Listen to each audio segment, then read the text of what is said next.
Hello, everybody. Welcome to Schmoedown All Access, and let's get ready to Schmoedown! Now get out.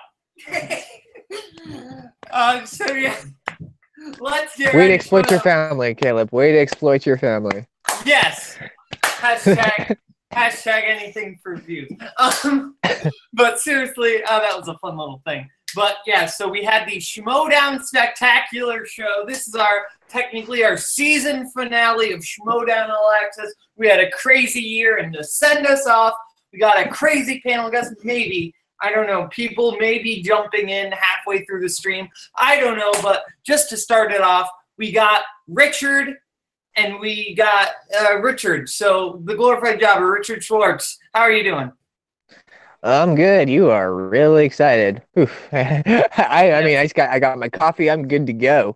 Yeah, it's not as early in the morning as it is for you, Richard. But this is a spectacular show, so we got to be excited, you know. It's noon for me, so I mean, technically it's not early for me either. But like for me, it's actually early. But yeah, I'm excited. I'm good. It's gonna be. I'm looking forward to discussing the spectacular number 3, parts 1, 2, and 3. Yes. And Haven, the villain Pendergast, my co-host, will be jumping in for a second. He had to head out quickly, but he will just be jumping back in. And as I said earlier, we may be having some people jumping in later. I don't know, so they may or may not be coming in. But so we will see about that. So first up, let's talk about the Commissioner Bowl, the first part of the spectacular, and it was a pretty big Commissioner Bowl. We had Tom Dagnino, Emma Fyffe, Thad Williams, and Christian Harloff all facing off against each other for the commissioner spot. And start around 1. Everybody was kind of, average points. Finstock with 4, Emma Fyffe with 6, Thad Williams with 6, and Christian Harloff with 5. What were your thoughts going into this? Like, who you thought was going to win, all that, and thoughts on the first round? Richard. Well, I mean, first round 1 was extremely close for all 4 competitors. Like, I was like shocked seeing how well Thad did, because honestly, I completely forgot Thad even competed in the league. I think he had only competed in the free-for-all, and that was about it. Yeah, but he did really well. Like, I was pretty shocked. I mean, Christian did pretty well. Emma, she always seems to do pretty well when it comes to big circumstances. Like, she did really well. Tom, like, even though he was I think he was down by 1 point after round 1. Was that correct? Who are you talking? Tom Dagnino, Finstock? Tom. Yeah, he was at 4 points. Emma and Thad were at 6. Christian was at 5. No, so I mean, round 1 was just really close for all. Yeah. All of them. So if you want to continue with round 2, I can discuss one more. Or who did you think was going to win? Before. Oh, who did I think I was going to win? Yeah. I was thinking it was going to beat Emma or Christian. Yeah. I didn't know either two. Yeah, I was definitely thinking it was going to be Christian. I thought that, Christian's the only one of those who had really made a dominant presence in the singles league before. I mean, Christian being a former champion, and who can forget that iconic Harloff Revenge tour that we had that eventually led to Christian beating Dan Murrell. So I think that Christian's definitely played very well, but Emma Fyffe has definitely come on with some upsets before like that, because she's a really good competitor, and I think people forget that because she's such a great manager, and that can kind of overshadow how good she actually can be as a competitor. Debatable about manager, but we'll talk about that later. It's debatable. I think she's the only manager that actually works with her competitors to really give them their best performance. I mean, she's the only one who we've really seen study with them. You think Finstock ever studied with Ben Bateman? Really? Of course, telepathically, because he's a psychic. Under the sack. Yeah, sure. Oh, speaking of which, Tom Dagnino, like, he had the pressure on him, and also he got his sack taken. It was missing. Yeah, he couldn't find his mask. He couldn't get his groove in round one. Nah, He I mean, threw up Emma's a a great groove. manager. Emma's a great manager. I'm just like kidding. Yeah, But yeah. But yeah, so then Emma Fife goes up to spin first, and she gets musicals, and she does pretty well with that category, getting 4 points in the second round with that. But Finstock does get a 1-point steal, and Thad Williams does get 2 points worth of steals, bringing the scores of everybody of Finstock to 5, Emma Fife to 10, Thad to 7, and Harloff still at 5. Then Thad goes up, gets comedies, and he does pretty well with that, not giving his opponents any opportunities to steal, bringing his score up to 11 points, getting 5 points total in that round. Then Harloff goes up, and he gets opponent's choice, and they give him movie taglines. He still does all right with that, only actually getting 2 points in that round, with Emma Fife getting a 1-point steal and Thad getting a 1-point steal, bringing the scores up to 5, 11, 12, and 7. And then finally, Finstock goes up, and he gets opponent's choice again and gets scores and soundtracks. And he does not too great with it, getting... I get my computer loads and gets me the scores here. Yes, Finstock gets 8 points. Emma Fife ends the round with 12. Thad ends the round with 12. And Harloff ends the round with 7. So still pretty close, but with Fife and Thad taking the dominant lead in that round, with Harloff surprisingly being behind. Richard, what were your thoughts on the second round? well, I believe Tom Dagnino got 3 points in round 2, which would have been 3 points more than me, because I would have gotten negative points in scores and soundtracks. So even though he didn't get as many, no, it was a good round too. I mean, Christian and Dagnino got really unlucky with opponent's choice, which like it was going to happen. I thought it was going to be like at least one person get spinner choice, but it didn't come their way. Thad was just thankful he didn't get any. He got comedies. He was like, "I'm keeping it. I am keeping it." His expression when he got comedies was pretty funny because he was like, "Yes, something I somewhat know." Emma killed it in round 2. I mean, Thad did really well. Thad also like did amazing. Got quite a bit of steals, and it was more of a shock for me that Thad was doing as well as he was. Not saying he wasn't a good player. It's just like I didn't know what to expect from Thad because you never see him as a player, just as the commissioner. Yeah, the only time he's ever played was at the free-for-all, from what I remember. He may have played in a teams match before, but yeah, I think he was in a teams match before. But it was like, and the questions were, I think all the questions in round 2 were very even. Like there were some easy ones, there were some tough ones. So that's one thing I always look forward to is how easy or hard are the round 2 questions. Yeah. So moving on now to round 3. This is where things made some bigger changes here. Harloff goes up. He gets his 2-pointer. I want me to find the quote. Here's looking at you, kid.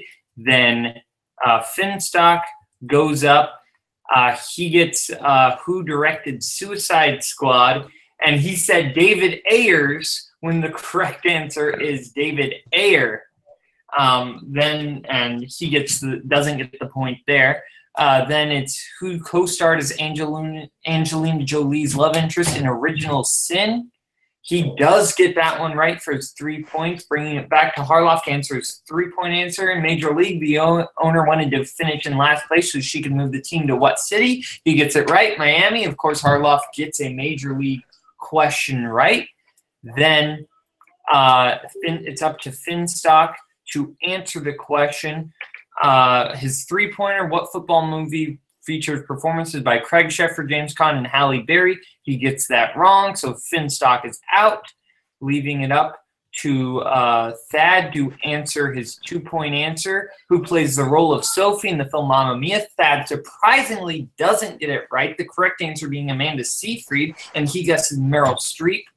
Then Emma Fyffe goes, and who plays the titular Leon in Luc Besson's Leon the Professional. She also surprisingly misses it with not getting that right.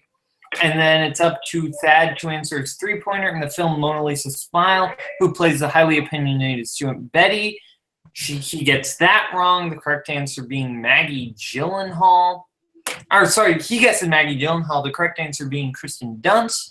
Leaving it for Emma Fyffe, this is going on really long, to answer her 3-pointer, who plays Rachel Lee, who joined Christian Bale's party in Hostel.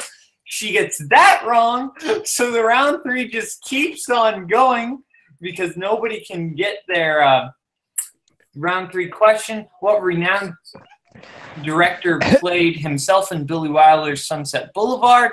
Thad gets it wrong again, the correct answer being Cecil B. DeMille. And then it's up to Emma Fyffe to answer her round 5 question. In My Big Fat Greek Wedding, what is the name of the restaurant that Tola's parents own? And she can't remember it, so she gets it wrong there. And it's up to everybody gets to go to sudden death then. And then we'll wait for that since round 3 took so long. Richard, what were your thoughts on round 3? Well, round 3, I separated it into 2 parts. The first part was the race between Tom Dagnito and Christian. You know, they were trying to like battle who's the battle of the who can get up to there. And then the second part was who can get an answer right. No, it was a really good round 3. I mean, no, Tom got eliminated. Then it came down to Christian, Thad, and Emma. And it just seems like they got unlucky with the numbers they chose. Like, it was like, I thought Christian at the end of round 3 was going to be out because of the points. But, like, Thad and Emma just picked the wrong numbers. Yeah. Like, they should have had each other's numbers. I think they would have been better. Mm-hmm. I don't feel bad for some of those answers were tough. Like, I don't remember Mona Lisa Smiles at all. Mm-hmm. Like, Mamma Mia, I knew that answer with Amanda Seyfried, but like if you're not huge onto musicals or seen the trailer over and over again, I mean, no, even then there's no excuse. I mean, that trailer for Mamma Mia 2, where it's like playing crazy on television. Yeah. Maybe I'm guessing Thad could probably remember Amanda Seyfried's face, but not her name. Because Amanda Seyfried's one of those actresses that you kind of forget her name. Because she's like the 3rd most memorable person in Mean Girls. No, I would argue she's the 2nd. I mean, maybe. I always remember the people who are the humor ones or the who are supposed to be the funny ones. Hmm. And also, I've seen Amanda. She was in Les Mis. She was also in Alpha Dog. Movies I've seen. Body. Yeah. But no, I could understand why they got those wrong. Like those were like that. Didn't Emma get sports for her 5-pointer? No, her 5-pointer was a romantic comedy question. It was My Big Fat Greek Wedding. She just couldn't remember the name of the restaurant. I thought it was sports because I thought Mark was like, I have some good news and bad news. Maybe I'm wrong. You know what? I might be wrong. I thought her. I think it was a sports question she got because everyone started laughing really hard. Yeah, I'll check that out. But I always get excited when sudden death happens. Question. Excuse me. Yeah. That's right. Thad's 3-pointer was the rom-coms one. It was Emma's that was sports. That's right. Yeah. And Emma's was. Name 2 of the stalkers in Running Man. I missed out on which that. I'd be like Tweedledee and Tweedledum. That was my first response because I had no clue. I remembered Fireball. I couldn't remember Captain Freedom or any of the others. I liked her answers. It was like Bob and John or something. Yeah, it was like, Bob and Bartholomew, actually. Bob and Bartholomew, that's right. Which is pretty funny, especially like Bartholomew. See, I could understand Bob, but Bartholomew, really, Emma? You could at least said John to make it more Coming. Well, I like Bartholomew because Coming. it's so weirdly specific, but also Yeah. wrong. I love those answers that are super specific, but like so off. But yeah, so that was Emma's 5-point question, was name two of the stalkers in Running Man. Yeah, if I could have remembered, I remembered Jesse Ventura, but I couldn't remember the name of his character, which ended up being Captain Freedom. But anyway, now it moves on to sudden death for Harloff, Thad, and Finstock. And actually, I do want to point out one thing in round 3. Do you realize that had Finstock just said David Ayer, He would have won. he would have been the commissioner?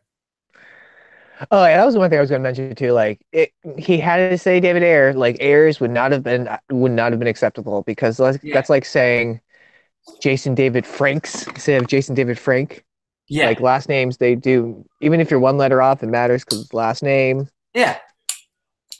I think it definitely matters. As long as you have all the words right, pausing and that type of thing doesn't matter. But it definitely matters. David Ayer and David Ayers. Those are two different names. Very much. But how it's so tough to think that Finstock was this close to being the commissioner. Captain Croatia. Would have been. I mean, how thrilled do you think Christian was? I mean, like, after he got done with his round 3, I thought he probably assumed he was completely out, like, gonna be out like in the next question. Yeah. Yeah. Anyway, moving on now to the sudden death question. The sudden death only lasting one question long. But, so the question being, after a long absence from movies, Cher appeared in what 2010 movie starring alongside Christina Aguilera? And Harloff and Thad can't remember, but Emma Fife gets it. Burlesque. And Emma Fife wins the Commissioner Bowl, but then we got a big bowl of surprises in there. Because then Pauly G comes out and reveals that Christian Harloff was his client all along. Christian Harloff was the big bad wolf behind everything. And then Christian's like, well, I'm going to be the chairman now. I don't know if I'm going to be a commissioner. I was just manipulating Kalinowski because I knew what Thad was doing the whole time. So Harloff was behind the whole thing, which a lot of people saw that coming, but they didn't quite see it playing it out exactly the way it did. So it was both a twist and kind of what we expected, which is pretty interesting. And Haven the Villain Pendergast is back. Thank you for being with us. Haven, I'll go to you first. What were your thoughts on the Commissioner Bowl as a whole, and especially that ending with Christian Harloff and that reveal of what Christian revealed? I thought the Commissioner Bowl was a great way to start the Spectacular 3. It was fun, energetic. Everybody was a pleasure to see. You know, even Thaddeus. You know, you guys mentioned it earlier. Like, you know, he might have played one time before, maybe twice. But yeah, it was a good, fun match, man. I love. You know, he had a lot of funny quips during the match. You know, and just taking. He was just all over the place, but he was really fun. Christian missed surprisingly a lot of easy questions. But you know, he had a scheme going and he had a plan. It was exciting. You know, I mean, Finstock, yeah, he missed. You know, he was the only one to get eliminated technically. And then, you know, once the sudden death happened, you know, like come on, Christian, like you created the league, you run the league. There's no way in hell Cher and the other girl were in Dream Girls. Dream Girls was a 95% cast of African Americans. You know, like Beyonce, Eddie Murphy, Jennifer Hudson. Was Beyonce in that one? Yeah, Beyonce was in Dream Girls. Yeah, Jamie Foxx. Like, come on, man. Cher, like that was not even an answer. Like, you say Dream Girl, you know, like really? Come on. I think it's all that could probably come to his mind at the moment. The last movie I remember Cher being in was Stuck by You. The one that was the Conjuring Twins comedy. Yeah, so I that know Christina Aguilera wasn't in that movie. yeah, I was gonna guess. The only thing that was coming to my mind with that question was like, I was thinking of maybe that movie with what the hell's his name, man? The guy that got into all the trouble from House of Cards, Kevin Spacey. Kevin Spacey. I was thinking of that obscure musical that came out earlier in the 2000s was or late 2000s was Nine, I think it was called. I forget. Is Kevin Spacey in Nine? I thought that was Daniel Day-Lewis. No, I think he was the main guy, and then everybody else, like there was a bunch of females. But anyway, Daniel Day-Lewis was the main guy in Nine. I'll check that. Yeah, check it because I think it was Kevin Spacey was on the. It's Daniel Day-Lewis. It's Daniel Day-Lewis, Penelope Cruz, Nicole Kidman, Kate Hudson, and Marion Cotillard. Oh, no, I'm thinking of a different movie then because I know Kevin Spacey was, I think, in one of those movies with a bunch of females. Well, it was a musical, but anyway. I'll look it up, David. Yeah, but anyway, it was the Pauly G coming out. That was, I mean, before that, Thad, pulled out the damn shredder out of nowhere. It was like magically appeared, plugged in and everything, and he shreds the document. So he seemed like a sneak. If I started next season with like intro, I'll have him like some kind of dungeon, like chained up somewhere, kind of all dirty and stuff. Because he was, that was a dirty move, man. He tried to shred the document. He tried to keep the power, So that was not cool, Thad. But Pauly G comes out and it was revealed. Like we all thought, Christian was gonna be the one behind the stuff. We just didn't know how it was gonna play out, but it was interesting. We never got Mike Kalinowski's kind of rebuttal for that, though. Yeah, I thought that was weird. Yeah, but other than that, the Commissioner Bowl was a highlight. It was fun, it was entertaining, and it was a good way to kick off the show. Yeah, I definitely agree. A perfect way to kick off the spectacular. Really fun. And, it wasn't like any big match that really, was like a championship or anything like that. It was just something smaller but fun and had a big impact storyline-wise. So I think it was exactly the perfect way to kick off the spectacular and kind of, make our appetites ready for the next two matches that be coming up. Richard, thoughts? Oh, yeah. Like I said, I saw the Christian Harloff going to be the man behind the curtain thing. It was kind of obvious. I was really hoping, though, there's a part of me that was really hoping that was going to be Mark Ellis. Because his attitude throughout the whole, the season was just great. And then, they could have been, he could have had, a whole little story deal, be like, next question can be in comedies, and then force everyone to laugh with them. It could have been he would be the chillest person, man, behind the curtain. He was like, yeah, you didn't see it coming. That would have been great. I also would have loved somebody like Cody Hall. If Cody Hall was the mastermind of everything, I think. Or the Wildberries. Or the Wildberries, or the Kingsmen, or Ricky Hayberg. Somebody like that would have been just hilarious. Yeah, no, I mean, it was a great way to kick off Spectacular Part 1. Yeah, definitely. And or I was thinking it was going to be Brienne. That was who I was really expecting was Brienne to win or not to win. Excuse me. I was actually expecting her to show up in the Commissioner Bowl the whole time because I was thinking they were setting up something with Brienne. And I don't know, maybe it's going to just come back into play next season, or I don't really know what they're doing with Brienne right now. Yeah. But so we'll have to see how that comes back into play later. Maybe she just is a face, and I don't know how that's going. There's something up, but I don't know. We'll have to see about that next season. Anyway, unless anybody has any more thoughts on the Manager Bowl that they'd like to give, we're going to move on now to the big team match.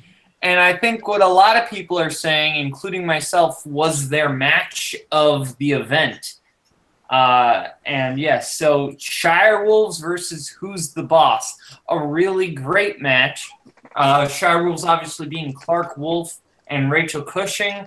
The Who's the Boss being Ben Bateman and Mark Riley. And yeah, the match started off exactly as good as you would expect. Shirewolves getting 12 points, Who's the Boss getting 13. So neck and neck here at the beginning of the first round. Richard, or Haven, what were your thoughts on the, going into the match and your thoughts on the first round? Okay. I like the scene where, we seen all the people in the back of the stage, all the teams. You had the 5 Club there with Mark and Draco, with Emma 5, with the champions. And then, of course, you had Finstock, Mark Riley, Ben Bateman. And they're all talking, they're going tit for tat, little jabs here. It was cool seeing Mark Riley and Clark Wolf having a little dialogue. And she was like, oh, what happened? You're supposed to be my partner, and this is what you end up with and all this stuff. And I thought that was fun. The entrances were cool. He came out with his dog, so that was awesome. Mark Riley. He came out with Cal, yeah. Cal the Schmo dog. Yep. And that was cool, and then by far the best entrance of the entire show was the Shirewolves one, when they came out with all the women, with the Beyonce song. Yeah, that was badass. Oh, Paulie. So, it was the entrance was amazing. And you could tell, I like the Marilyn Monroe. And then we had the Audrey Hepburn outfit, I believe, from Breakfast at Tiffany's. So they came out looking very classy. Paulie. And, it was a good first round. Both teams came to play. Yeah, definitely. Richard. Oh, yeah. Also, it was a great first round. I do say I think for Andreko's sake, they need to get another male member in the 5 Club, because I feel like he gets left out a lot. And he was the first member in the 5 Club. I think they wanted to kind of celebrate the women of the Schmoedown for that entrance. But he came out. He was the first one to come out. Oh yeah, that's right. That's right. I forgot. My bad. I forgot about that. Still, I always feel bad for Andreko. He was the first member in the 5 Club. I think he gets enough attention. No, he doesn't. He gets attention because his performances he does really well. But no, it was a really close round one. They were all 4 competitors did amazing in round one. It seemed like whenever one person missed it, and then the other member of the other team would miss it, the other 2 would get it. They were picking off with each other. Yeah. Ben Bateman and Mark Riley they have great chemistry. I love team action, but I think I like this team just a little bit more. Me too. Team action. So, and of course, the Shirewolves, they killed the entrance. It was amazing, as always. I think my favorite entrance from them so far was the Thor Ragnarok one. That's still my favorite opening entrance. Yeah, I'd probably put that. But it was a solid round one. Sorry, what, Richard? I was saying it was a solid round one. Yeah. You can just tell that both of these are top tier teams. You can tell that this is a championship match with how well these teams were playing. It was back and forth, 12 to 13 points. That's really solid. It's tough to get above 10 points in your first round as a team. That's because usually it's pretty difficult because both of you have to be playing really well. So both of them to get 12, 13, that's pretty impressive. And, just showing. And, Shirewolves, always great on the entrances. This is definitely one of their best ones. I would personally put Thor a little above this because that was just such a cool entrance. But no disrespect to this entrance, which was amazing. All the women in the Schmoedown coming out. Gray Drake making her first appearance since Critically Acclaimed versus MODOK. There's what did Mark call her? Drinker Bell. Drinker Bell. Yeah, that was awesome. Yeah, that was hilarious. And then it was nice to see Rachel Silvestrini make another appearance, who I think is one of the most undervalued people right now when it comes to Schmoedown, because I think she's just awesome and she does not get enough attention. Shout out, because I'm a little bit biased because she was a guest on this show at one point before she moved on to Schmoedown, but she's just one of the most awesome people. on the show, and it was great to see her back again. And I hope Inky and the Brain, her Anarchy team, stays together and gets to play more matches because they were just absolutely awesome. But yeah, unless anybody has anything else they want to say about the first round, we can move on to the second. Second round. Shirewolves go up first, and they spin Sandy B, Sandra Bullock, and they just run away with it. They get, they get 12 points. All their points that they can get, they get all 12 of them in the first round, and they do in the second round. Excuse me, and they just do incredibly well with that, getting perfect round 2. Who's the Boss? Then also getting a perfect round with Festival Darlings, a category that has stumped better players than them before. So, not much better players. What? Mark was a 2-time champion. Well, yeah, but I mean, I stumped more experience. I not really Mark Riley, but has stumped players like it definitely. I don't know what I'm saying. But anyway, it stumped other really, really good players. We'll say that. Bibiani's a champion, and that definitely hurt critically acclaimed there when they played. But anyway, regardless, this was an amazing round 2, and this is what really cemented this match as match of the event for me. So yeah, 24-25 in round 2. Richard, thoughts on round 2? Yeah, no, round 2 was, exceptional. Both teams hit their mark perfectly. Festival Darlings, I still don't quite understand what categories as Festival Darlings, so that's always confuses me. I think it's kind of their equivalent of like an indie category, like movies that play at festivals. Yeah, those are the ones where I'm always I mean, I agree with what Caleb said. Those are tough questions, Festival Darlings, because I feel like there's a lot of movies that can be under that category. Yes. So you mean I was very surprised how well that Who's the Boss did in Festival Darlings, because I think they were gunning for I think anything else. Yeah, they spun away from Festival Darlings at first. Yeah. And they were stuck with it, and then they ran the table with it. I mean, yeah, it was a great round 2. Perfect. Really, not much you can say. I mean, when they both hit all their questions without going to multiple choice. Yeah. It was great. Yeah, absolutely stellar round 2. Haven? Yeah, the Shirewolves blamed it on Sandra Bullock, which was, I guess, appropriate because Spectacular came out on Friday, and then Sandra Bullock's new movie, Bird Box, on Netflix, plug, came out Friday also, which was a really good film. If nobody's watched it yet, they should definitely check that out. And they ran the table.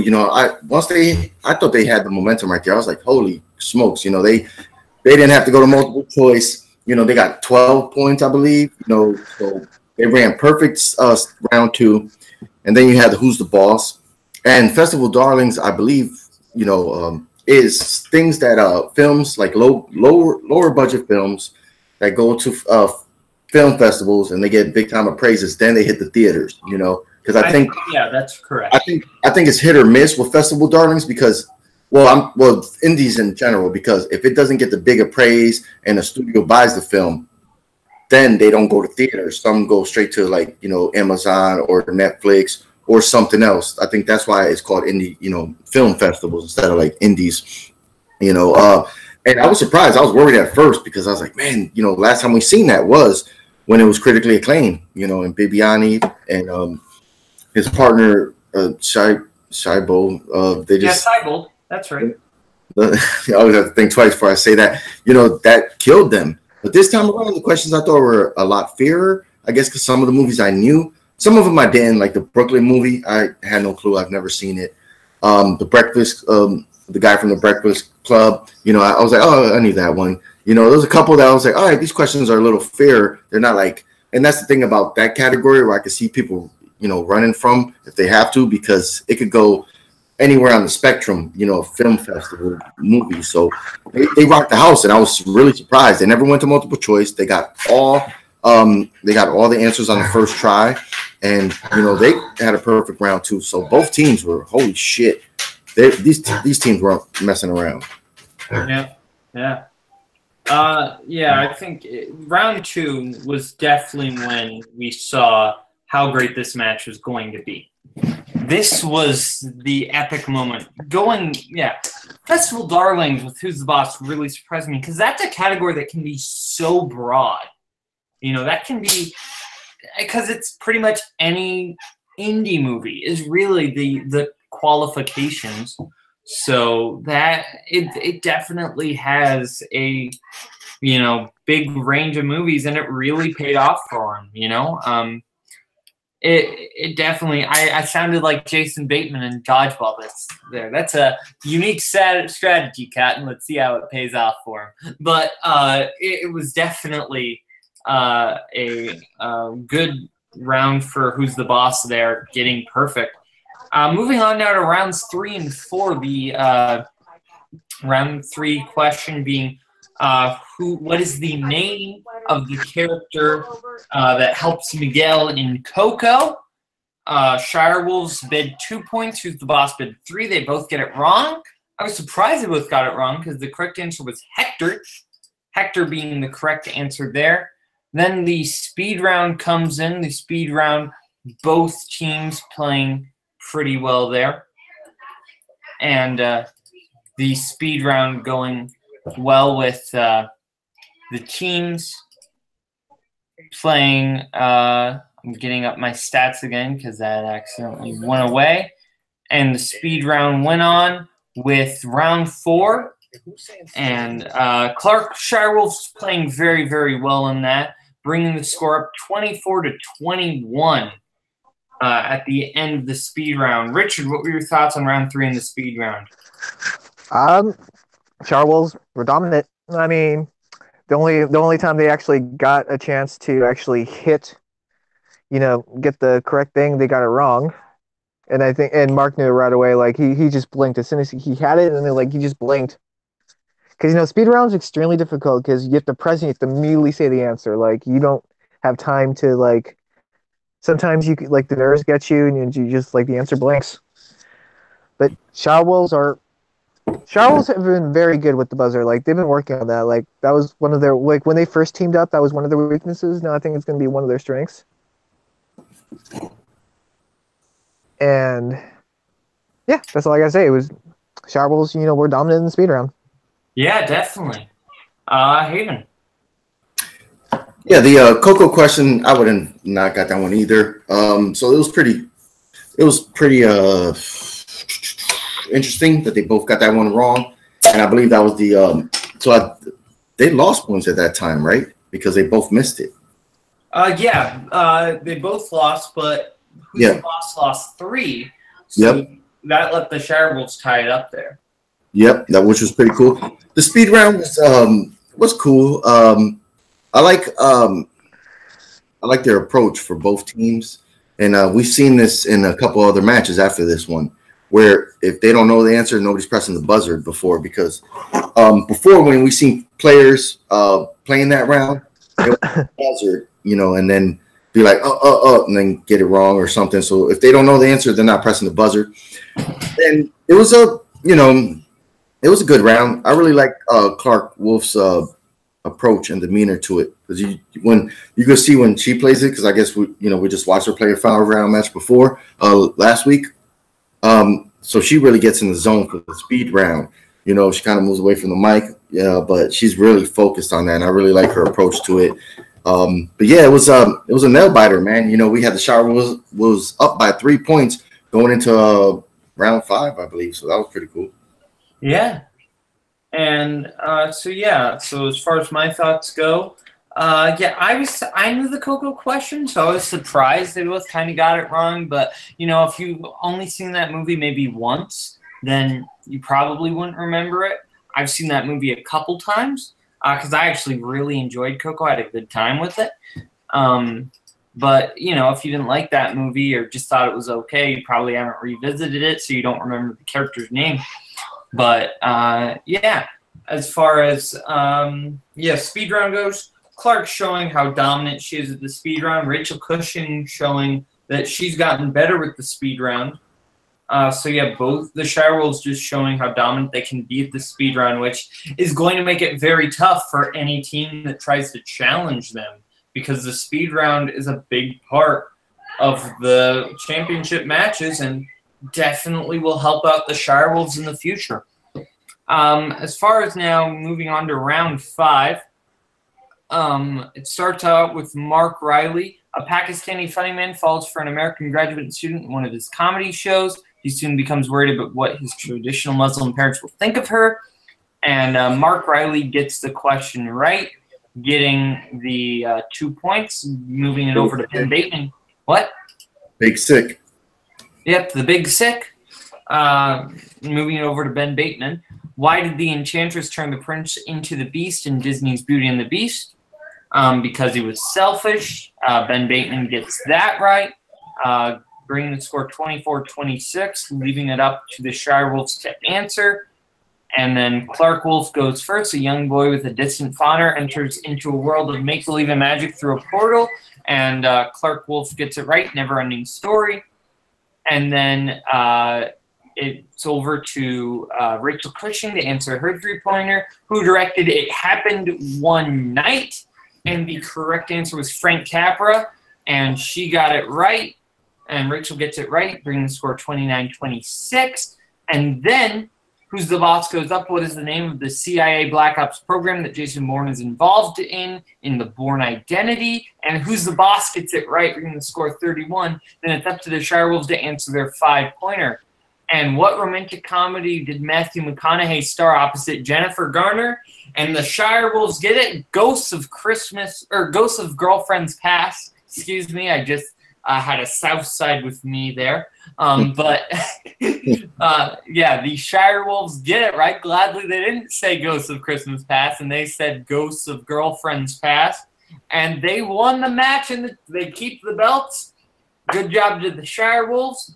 And I do want to throw it over to my panelists, but I also do want to quick mention the great post-credit scene that everybody's talking about with Andrew Guy and Ben Bateman. And Ben Bateman, you know, he's saying, you know, to Andrew Guy, I think that, you know, Mark and I are going to kind of stay a team. And Andrew Guy's like, yeah, no, that's all right. You know, maybe we should form a faction and everything good. And Andrew Guy just walks away. And then he comes over and he tackles Ben Bateman, runs toward him, bringing back the tackle. And it was awesome. And definitely setting up maybe a feud between Andrew Guy and Ben Bateman. We'll see. This has a lot of cool possibilities. So, yeah. Haven, what were your thoughts on round 5, the match as a whole, and that cool post-credit scene? All right. Yeah, there's a lot to digest there. Okay, so Who's the Boss goes first. You know, the Big Sick. I think, didn't they ask a question from the Big Sick in the commissioner boat? Yeah, I think they did, yeah. Yeah, so that's why I was like, okay, you know, I was like, it's weird getting 2 questions from the Big Sick. That's what threw me off at first. I was like, wait a minute. I was like, this got to be the Big Sick. And I was like, once he got that one right, I was like, okay. You know, then we had Ben Bateman's 3-point question, which he got right, which was good. And then we went to the Shire Wolves. The Clark Wolf question, the 2-point one, the Never-Ending Story. I was like, all right, that's good. You know, 2-pointer, she rocked that one. The Crusher, I'm going to talk about her for a second because I believe, in my humble opinion, that I think the Crusher is the most dangerous Schmoedown player that they have in the league right now. I'm going to give you 2 facts is because she is a team champion and she holds it down. And when she was playing in IG, like she knows like everything when it comes to Harry Potter, Lord of the Rings. Like those are like she just knocked those out in her sleep. So she answered that 3-point question, which I thought was the hardest question for me personally in round 5. I wouldn't have got that one right. You know, I don't even know what movie that was. I'm gonna have to check it after this to see what. Oh, you don't know what happened one night? I had no idea. I'm thinking it could be a 90s movie, you know, or it's a 30s movie. Yeah, see that I was about to say. Like that could have been a movie from the 90s with Jack Nicholson and Meryl Streep, some kind of romantic comedy or romance movie, or that could have been from the black and white picture days from the 20s. Like I didn't know that one, you know, and she got that one, and it just shows that was very impressive because to me that was the hardest 5-round question out of them all, and like she got that one with ease, you know. I mean, she took a little time.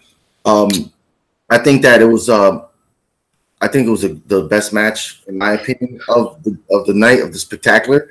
You know, Shire Wolves, they played a hell of a match. Who's the Boss played a hell of a match. I think that Who's the Boss, I think maybe the round 1 was what cost them the match. You know, and I'm going to tell you why. Because they both used the timeout, and they were left with 1 throughout the match, you know. And when you're playing 5 rounds, you need those timeouts. And the Shire Wolves were smart, calculated, and they still had, I believe, 2 timeouts going into the 5th round. You know, and and Who's the Boss only had 1. And they might have not used it. I don't really remember at the time, but I think that if you not timeout, sorry, the JTE rule where you can get it repeated. But man, this was a great game, and I like both interviews too. Like to see Tom Dagnito just being real humble and really respecting the Shire Wolves and the 5 Club and giving them props. Ben Bateman, Mark Riley, you know, even in the feet, they were all classy. They were all stand up. You know, I thought that was a nice change. You know, I thought they were all going to be. Oh, there's 2 of them. I thought they were going to, you know, talk crap. You know, like they do, not offensively, but you know, they talk shit because that's what they do. You know, they're characters. But they respected the hell out of the Shire Wolves, and you know, the Shire Wolves had a really classy interview, like they always do. They were excited. You know, they dropped a couple of F-bombs, but yeah, the freaking spear, man, that was awesome. You know, that was that's gonna be. You know, he's probably suspended. He's obviously got to be suspended again. But that was holy shit. That was probably one of my highlights of the night. Yeah. You know, thing that I was kind of thinking about, or what you were saying about, you know, them needing their JTE rules. I gotta disagree with that a little bit because they got all their round 5 questions correctly. Like they got all those. What really cost them the game was the speed round. Like that's what really affected the game. Had the speed round not gone that way, Who's the Boss would have been the champs. Like you can see. They're leading up until the speed round. Well, they tied round 3, and then the speed round really cost them the game, but they got all their round 5 questions right, just so did the Shire Wolves.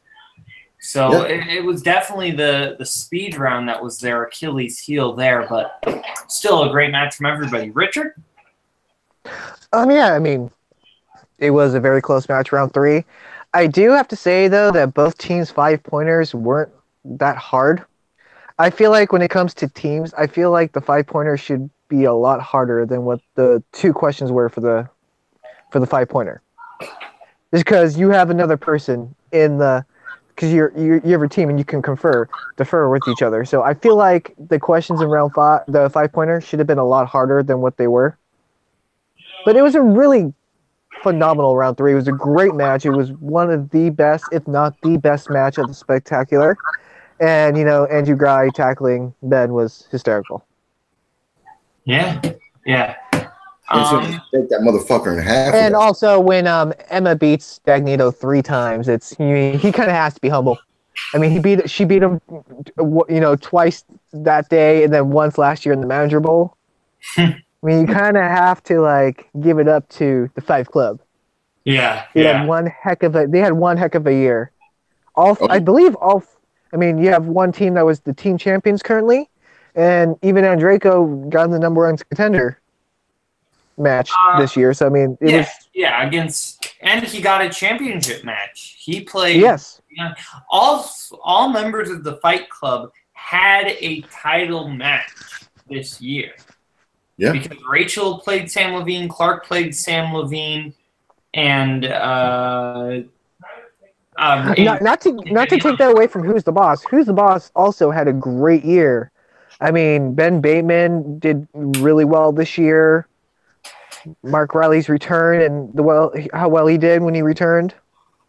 Both teams did an amazing job in this match. Yeah. But this was definitely the year of the 5 Club as far as faction-wise. This was definitely like the 5 Club's big year everywhere.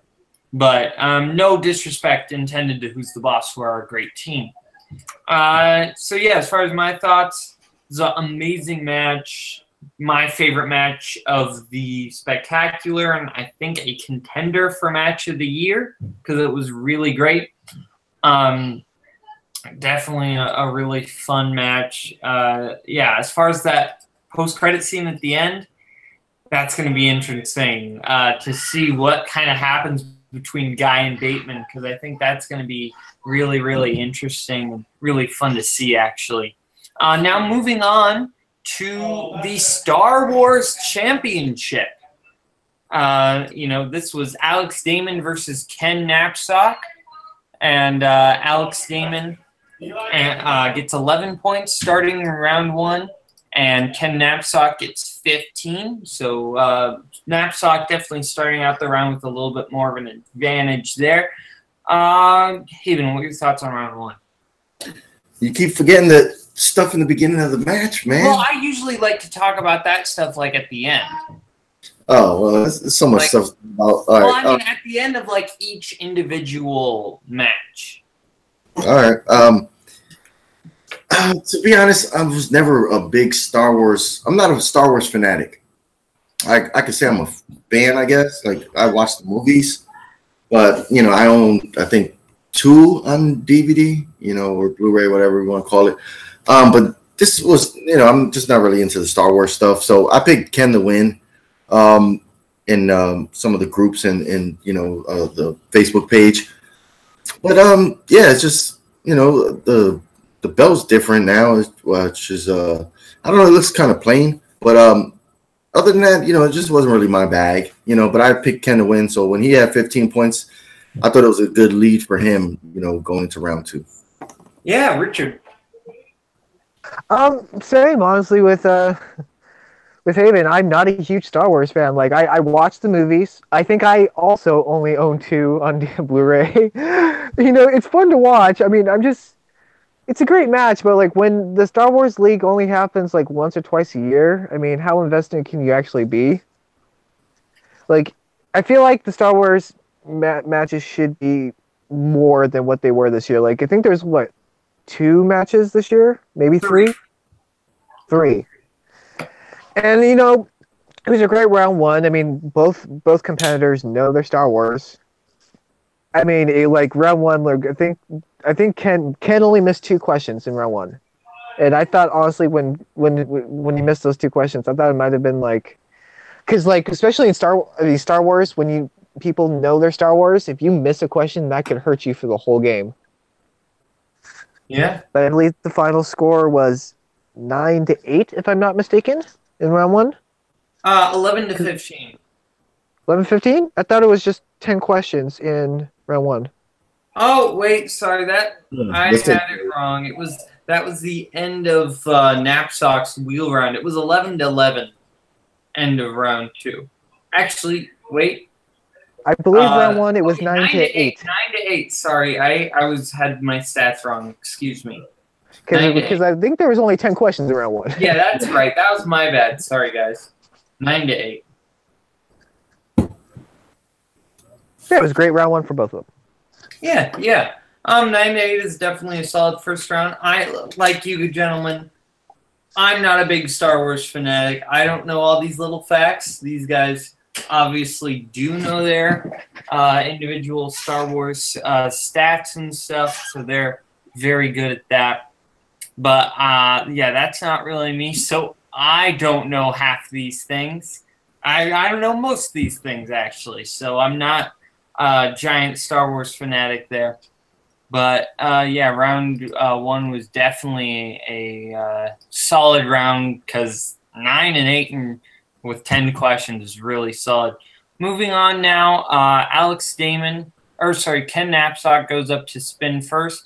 And at the end of his round, the score was 11-15. That's where I got that from. 11-15 at the end of Ken's round. And then he gets Phantom Menace, and Damon does get some steals in there, but Knapsack still plays pretty well. Damon goes up, and he gets the category of The Force Awakens, and he does pretty well, bringing the score 19-17. Richard, thoughts on round 2? It was good. I mean, Alex was extremely dominant in round two. Ken missed a few because I believe his round two he spin Phantom Menace. Was that correct? Yes. Ken Knapsack got Phantom Menace. Damon got Force Awakens. Yeah, I mean, it was. I mean, Alex did get a couple steals in that, but it was really close. I mean, for me, Phantom Menace, the prequels are the ones I would have the most trouble with because it's the ones I rarely watch. Not saying I actually enjoy the prequels. I'm one of the few who did enjoy them. It's just one of those things where I don't watch Star Wars like 15 times like these competitors probably do. Yeah. We need Jay Burns in here to give us some clues. I wish he was here to kind of, as somebody who knows their Star Wars a little bit more than us. But yeah, that's all I have to say. It was, once again, it was a good match. Good round two. Haven. Yeah, it was like I said, I thought Ken was gonna win this one. You know, that's why I picked going into this match. You know, Alex seems like a really nice guy. You know, and he says, you know, he's just his true self out there when he's doing the Star Wars things. And yeah, it might not be like the most charismatic person out there, you know, or joking. You know, he's witty. You know, Ken. I don't think Ken really could have. You know, with this type of match, I know when he plays his team matches, he's more relaxed, where he could like joke and be a heel. When it comes to Star Wars, you know, which is one-on-one, where he has to like really focus. But the match, it was a good match. It's just, you know, it's just, to be honest, man, to be frank, you know, with everybody up here, it's just, to me, it's like to have a title for a film franchise that has, you know, maybe 10 films. I mean, that is a lot. But I mean, like James Bond has like what 20 films, you know? 25. Yeah, so it's like it's just one of those things where I'm like, you know, it's like I don't know, and like I said, it's just not my personal favorite. Like, you know, no, don't get me wrong, this Christian's, you know, show, you know, he can have whatever belt he wants, and you know, anybody, you know, if you're gonna do a Star Wars, you could do this and have champions, but it's just not really my bag. So a lot of the questions I can't answer, you know, and, you know, when they say answers, I'm like, I don't know what the hell that word even is, you know, that name. But yeah, it was entertaining. It's just, you know, I picked Ken to win, and when he didn't, it really shows that Alex really knows his stuff, and that's why he started. That dude's like a encyclopedia of Star Wars knowledge. Yeah. Richard, or wait, did I already go to you for round two? Yeah, I did.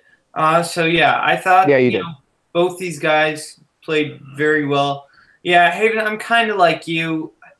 I'm you know glad for that the people who really like Star Wars have their Star Wars belt, but this doesn't interest me that much. Though I do really like Ken Knapsack, and I think Alex Damon's a whiz at this stuff.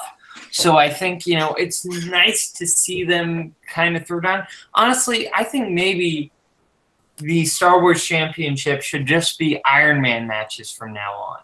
You know, because that's one of the best matches of all time, that Whitwer Knapsack Iron Man match. I think everybody. Honestly, if I had to choose, I would much rather have like a TV league, use that belt for the TV league. I think TV's too broad. Yes, I don't know. You can no, it's not that broad. People keep on saying it. It's not that broad. You can say that about movies. There's so many movies. That's way too broad. TV's, I think, different because there are so many shows and then so many seasons of shows, so many different questions. Yeah, there's so many seasons, but you don't have to necessarily be like super in depth. You can be like, a lot of people watch television. You could be like, there are a lot of memorable episodes that people do remember. You can be like, what was like the title of the last episode of Seinfeld? A lot of people know that. Like, it's not that broad. I never watched. Seinfeld fucking sucked. Oh, I agree. But I'm just saying, people do know it. Awesome.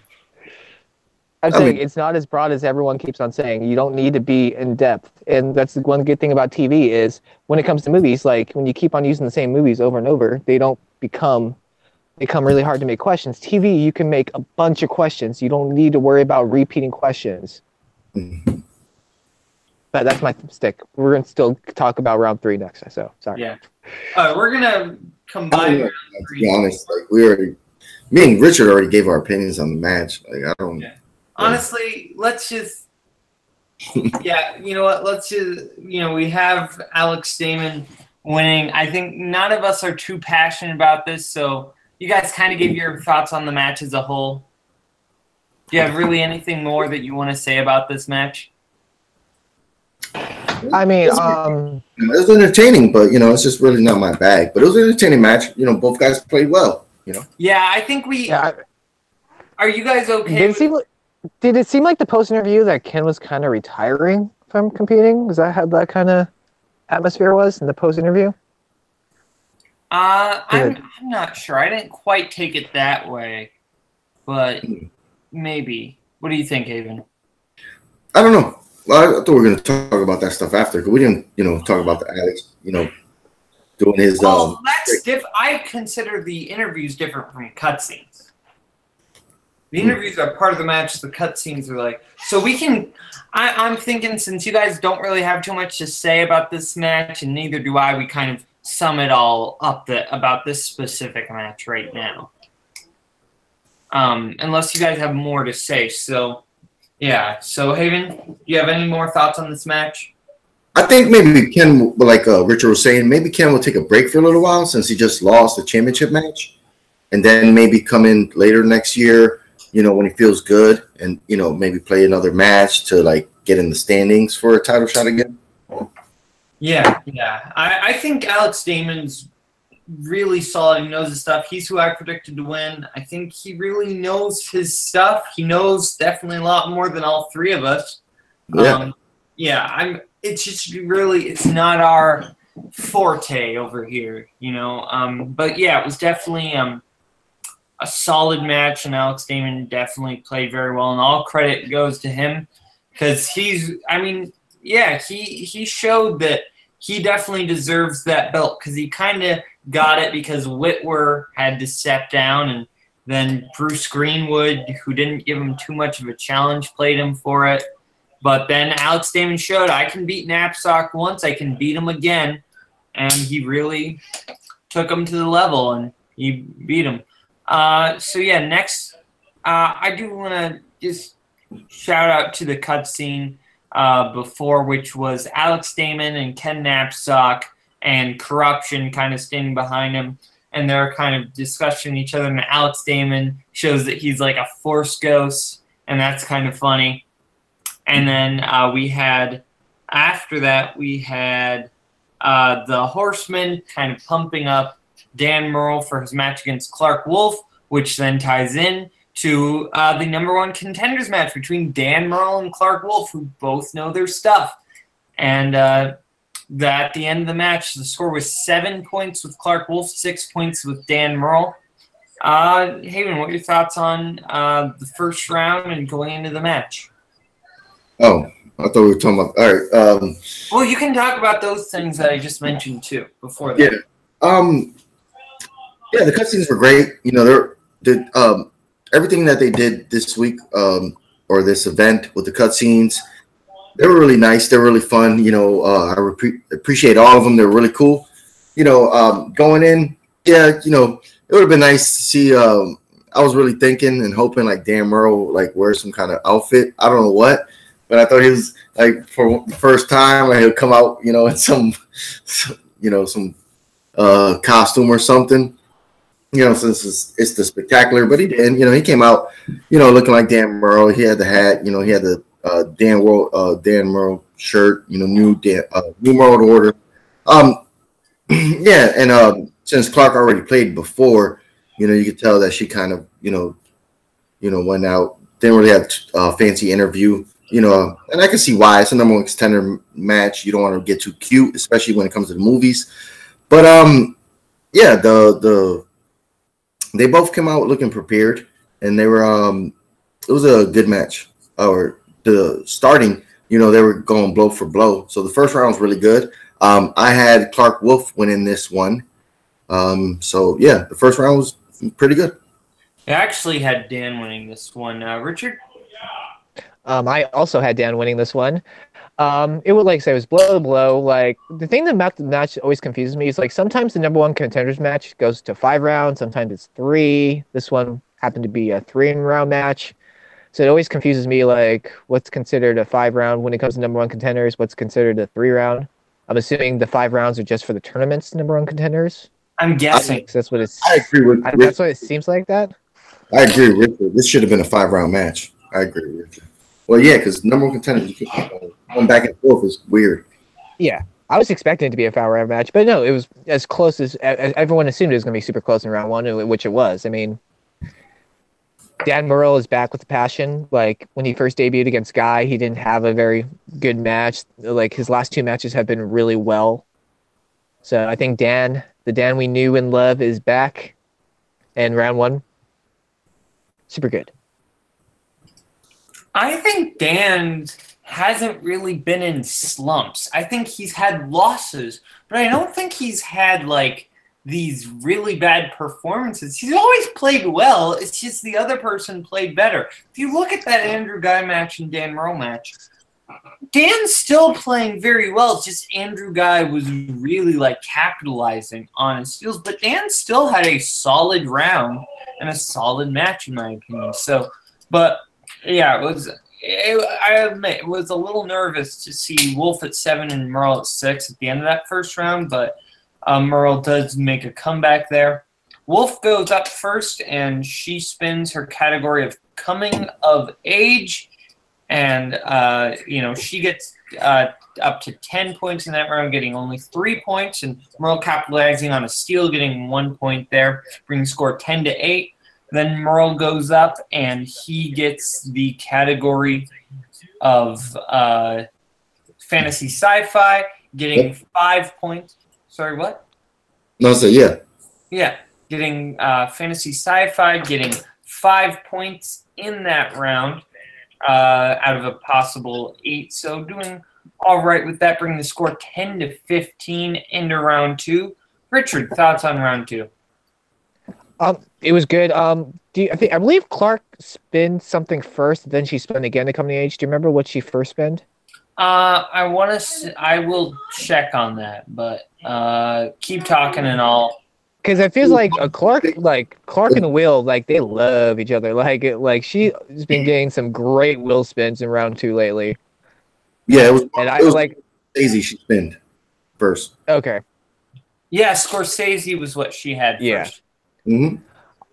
I was expecting her to get Horror Thriller because she's been getting that a lot lately. Like when in her spins, like she's been doing, like I said, really well.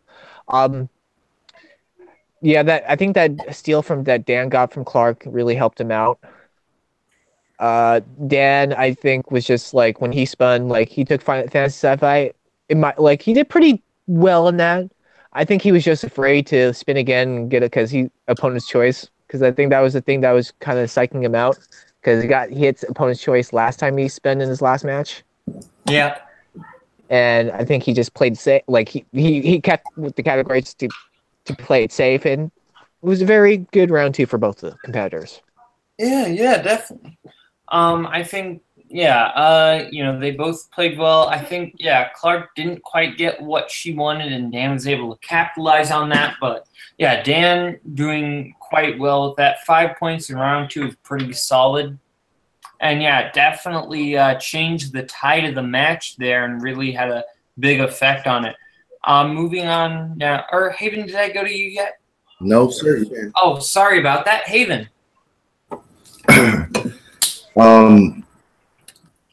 Clark Wolf played a great 5-round match earlier. Team match where she had to defend her titles.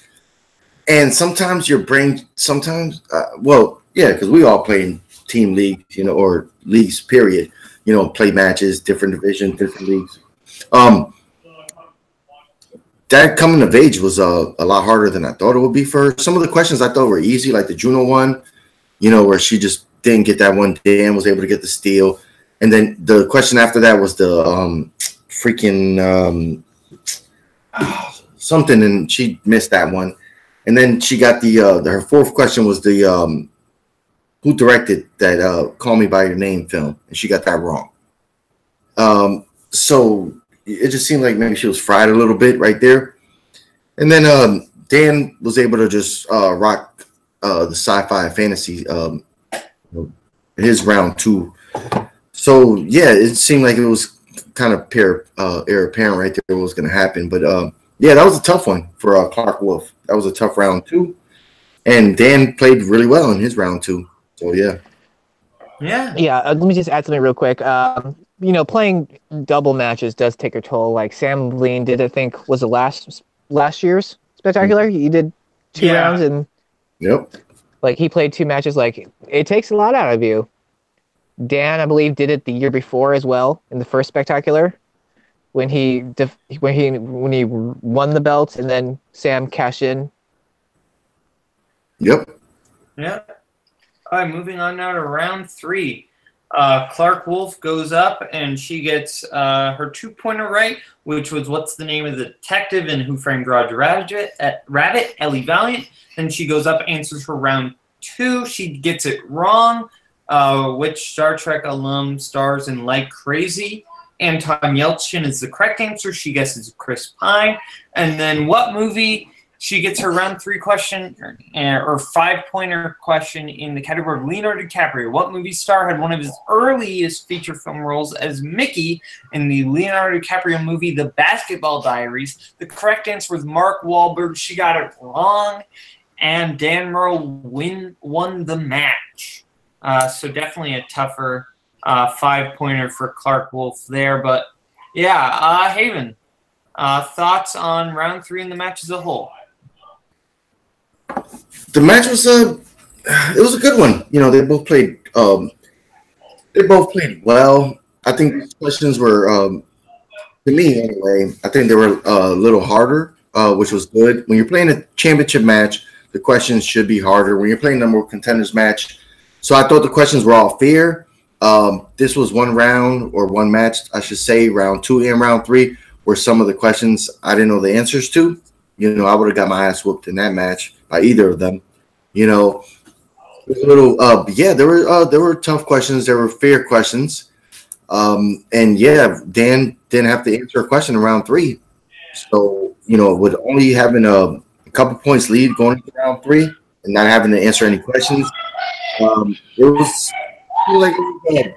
was a tough match, and they Dan Murrow just came to play, and Clark Wolf just fell a little short. You know, she had a kind of a bad round 2, and then round 3 she missed 2 of those questions, and you know you're not going to win a match like that. Yeah, Richard. Yeah, I mean those were a lot. Round 3 questions were very tough. Like even Clark's 2-pointer. Like I always forget Eddie Valiant. I always want to say Eddie Valentine. I don't know why. Like for me personally, I always want to say his last name is Valentine. I know it's not. And like I mean again, like round 5 when you get to like the category Leonardo DiCaprio movies, you would think it would be like, what movie did Leonardo DiCaprio star in? Not like what other actor appeared in a Leonardo DiCaprio film. That messes me up too, because like I know a lot of Leonardo DiCaprio films. I don't necessarily know other actors who's been in like Leonardo DiCaprio films, except for like the big name ones. Like, so I mean that was a tough 5-point question, and I agree with Haven. Like those round 3 questions were fair. I would have loved to know what Dan's questions would have been in round 3. Yeah, same here. Yeah, definitely. But overall, it was a good match. Like Haven said it that Clark Wolf round 2 like dropped like that. I think that's what cost her the match, was her round 2, like the steals. Yeah, definitely. Yeah, I mean, I think those steals. And it's always a bad feeling to get TKO'd. I always feel bad. Like I got TKO'd a couple times myself. It's never a good feeling. Yeah, it's definitely tough. Clark Wolf and Dan Murrow played very, very well. But yeah, it was just, when you get those round 3 questions that are tough, it's nothing you can really do. If you're behind, then you're done pretty much. And yeah, it's always tough to get TKO'd in round 3. But now moving on to I do want to give a shout out a little bit to the cutscene matches. We had our cutscenes. we had Finstock going out searching for his mask, and he shows up in the car of somebody looking for his mask because apparently he had the keys and he broke into somebody's car because he's looking for the match, which is pretty hilarious. But anyway, then we had the IG Championship, Mike Kalinowski versus Mara Knapik. And at the end of round 1, it was 7-6. Richard, thoughts on that? As good as like you thought it was going to be in round 1, Mara being really dominant, Mike also doing really well. Like both these competitors have made a mark in the Inner Geekdom. Obviously, Mara was undefeated, and she was continuing being completely dominant in round 1. With same thing with Mike Kanowski. It was like I was honestly surprised the questions that she got wrong in round 1. Like I was surprised she got those wrong. Like I was expecting her to get like a perfect 10. Yeah. Haven, you there? Okay. Oh, well, I also liked Mara's outfit for the entrance. Yeah. Haven? Yeah, I'm here, brother. Right. Yeah, you just jumping so fast. Yeah, the cutscene was okay. You know, at the end of part 2, you know, then we got into this match. This match right here was Mike Kalinowski versus Mara Knapik, 7-6 at the end of the first round. Yeah, no, but before that, this was a interesting first round. Mike really studies, even though, you know, me and Mike always talk trash about him and stuff, but this was a good first round. It was one of those where some of the questions I didn't know because I'm not really into the IG, really dive into all those movies, the Indiana Joneses, things like that. I liked Mike's classic look. You know, he came out looking like he did in the beginning of the season. I thought that was maybe a key to what may go on next season. Maybe he's going to redeem himself, or, you know, since corruption is pretty much, I think corruption might be dead, you know, since the Christian kind of took back the power. But yeah, you know, Mara came out, you know, really dressed fittingly. She looked really nice in her onesie. That was awesome, like Richard said. The questions were fair, you know what you know, and you know. So some of them, like I said, I couldn't get, but yeah, for Mike to be in the lead 7-6, I thought it was going to be a great match, which, you know, it was. But yeah, this was a good 5-rounder. So we got the first round out the way, and yeah, man, it was a nail biter, you know, going into the second round. Yeah. As far as real quick, I like the banter between Mike and Christian. That was great too. Yeah. With the whole, woo, that was great. Yeah, 7-6. It just wasn't enough, you know. So they should have had something bigger, you know, dropped, because since Christian revealed that he had the power, you know. Yeah, I wish there was a little bit more too, but you know. Yeah, 7-6 is really solid round 1 for both players. Mara, you know, leading, showing why she's the champion, but Mike hanging on there behind. I did have Mike winning going into this, and I turned out to be right, but Mike went up first and spun the category of Middle Earth, and he did quite solid in that, getting 13 points. So Mara did get a steal, bringing the score 9-13. Then Mike goes up.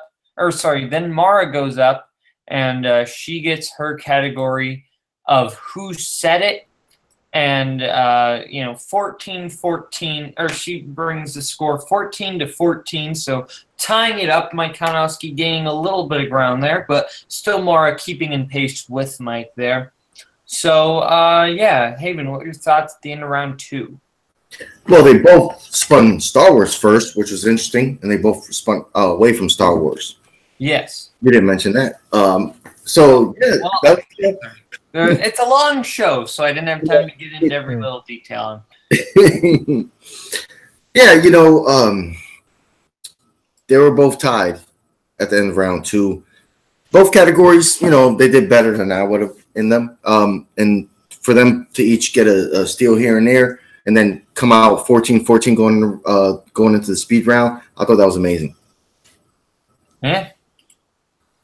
Richard. Yeah, basically, I mean, like they both did really well. I was happy that I actually got the question that Mike missed, which was what was the relationship between, I forgot the two people in The Hobbit. It was nephews. I actually knew that. So it's kind of proud because I suck at Lord of the Rings. The fact that I knew it, I was just happy. Again, both people spun away from Star Wars. I would have done the exact same thing. I'd be like, nope. And like, it was, good match for round 2.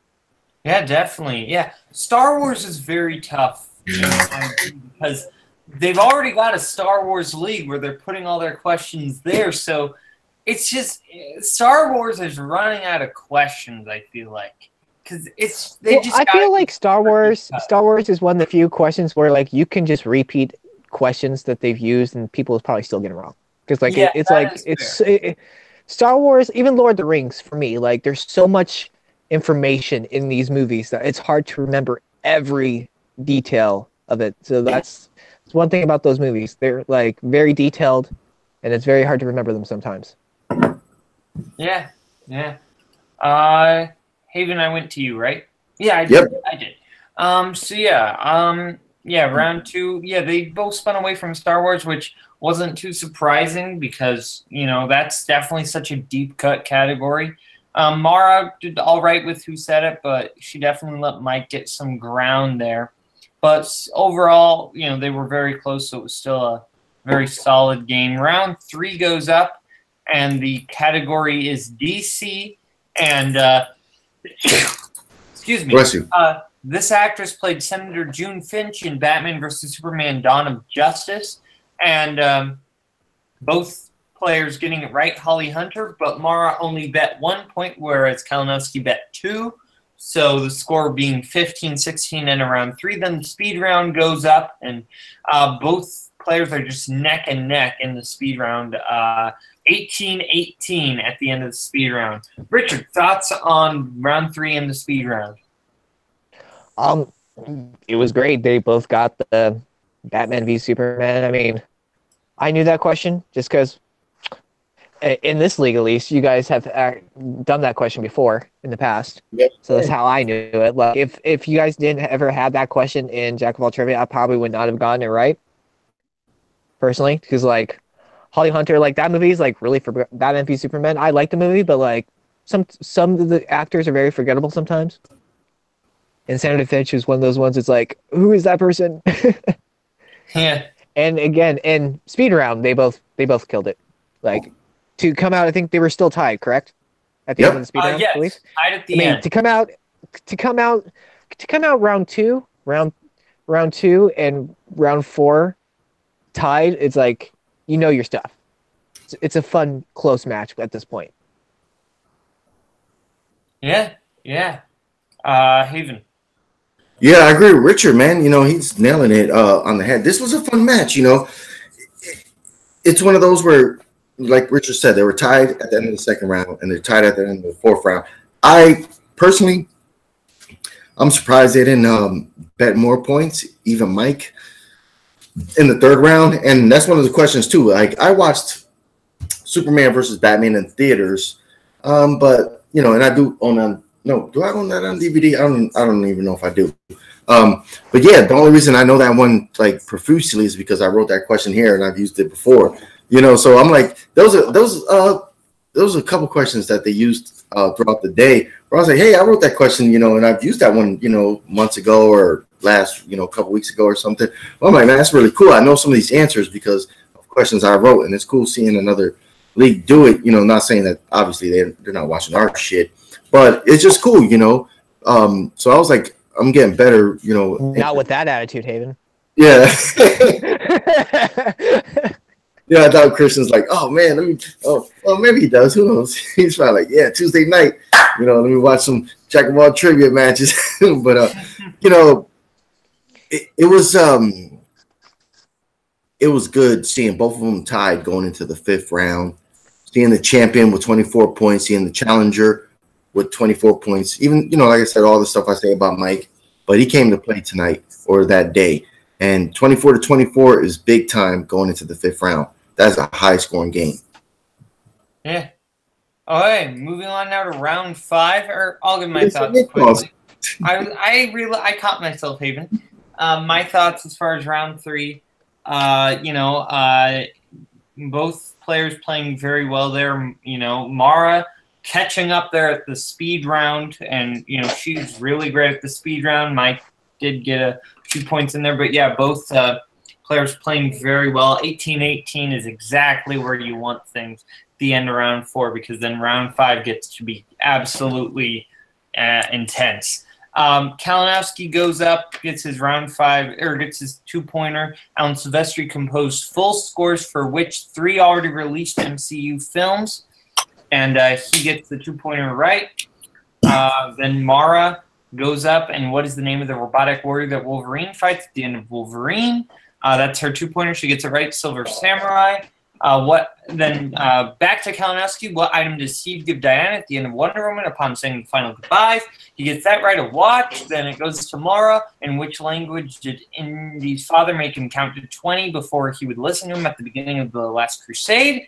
Then she gets that right. Greek. Then Kalinowski gets it, and who said war will make corpses of us all? And Kalinowski misses it. And then Mara goes up with her question. In Revenge of the Sith, what are Darth Vader's first 2 words after being put in his infamous life-saving outfit? And she can't remember it. So then it goes to sudden death, which is exactly where you want one of these matches to be, because it just was neck and neck the whole match. And what is the first question was, what is the model number of the suit prototype that Tony uses in Iron Man 3? They both get that right. Wonder Woman's Lasso of Truth is also named for what ancient Greek goddess? And they both get that right. And then, what Jedi Master is piloting a Starfire when he's shot down by his clone troopers in Revenge of the Sith? And Kalinowski gets it right, wins the match, and he becomes the new champ by 1 point. Really intense match. Richard, what were your thoughts on the match and as a whole in that round 5 and sudden death? I mean, round 5 was, those were really good questions. Like, those were also fair questions. Like, for Mars, the Silver Samurai, you complete, I always forget the Wolverine was the actual movie. Like, I forget the movie existed, because you remember Wolverine Origins because of how bad it was, and you remember Logan for how good it was. But, remembering that the Wolverine was the actual thing, too. Because it was just an okay movie. The Wolverine movies seem to kind of do the 3 ranges of, bad, okay, great. And great. No real consistency in quality. I was also very impressed with Mike Kalinowski getting the 3 movies for the Alan Silvestri, because I suck at scores and soundtracks, even for the even for the inner geekdom. But he got those it was very good. Their 5-pointers were hard. Both got them wrong. It's kind of funny, because if you think about her 5-pointer question, it's a tough question, but when the answer was yes, master, and then you look back and you're like, yes, that is so true, and makes you feel like an idiot for not knowing that. Yeah, Haven. And then I was gonna say in the sudden death, all 3 of those questions for me were tough, because I could not, there's so many Iron Man suit numbers. I would not have gone that. I would not have gone the second one. I just felt like all 3 of those questions were really tough for sudden death. Those are really good sudden death questions. And that's all I gotta say. I mean, Mike, it was a great game, and Mike was able to pull it off by 1. Yeah. Haven. Oh shit, man! Fucking Mike's 2-point question should have been a 5-point question. That's just me. I watch Marvel movies. I own a lot of them, but to list off 3 things, not even 3 things, 3 names, full titles, that was hard as fuck for a 2-point question. That should have been his 5-point question. I would have never got that right with 19 movies under their belts. I'm like Richard said, I'm not a big scores and soundtracks guy. So I was like, when they asked him that, I was like, oh shit. I was like, oh damn, he's gonna lose this match, because I thought he would have got that wrong. He knocks that out. Very impressive. It goes to Mara. Her 2-pointer was what again? Little boat? Her 2-pointer was you keep talking and I'll get it. Try to find it. Oh, okay, I thought you just had all the written down. Just but I anyway, don't have like it all written down. I've got the video up and I kind of oh okay, oh okay. Well, you know, they went back and forth. Some of the questions were harder, you know, for well, not harder, but yeah, they both ended the round tied, going to sudden death. Both of their 5-pointers were I guess kind of tough. And then like Richard said, you know, they Her 2-point question was Silver Samurai. Yeah, the Wolverine movie. That's a movie that just, you know, we're not here to discuss movies and stuff, but yeah, that was you know, it's one of those movies that people I thought it was okay until the end or whatever, but yeah, that was easy. That was a fair 2-point question compared to Mike's. To me, the 3-pointers were both fair, you know, on the level of what it was. Their 5-pointer, sudden death comes, you know, they get both of those right. I would have got the Iron Man one right. The other question they had in sudden death, I would have got wrong. And then the third question they got, Mara, you know, she didn't have the right answer, and Mike did, you know, and he's the new IG champion.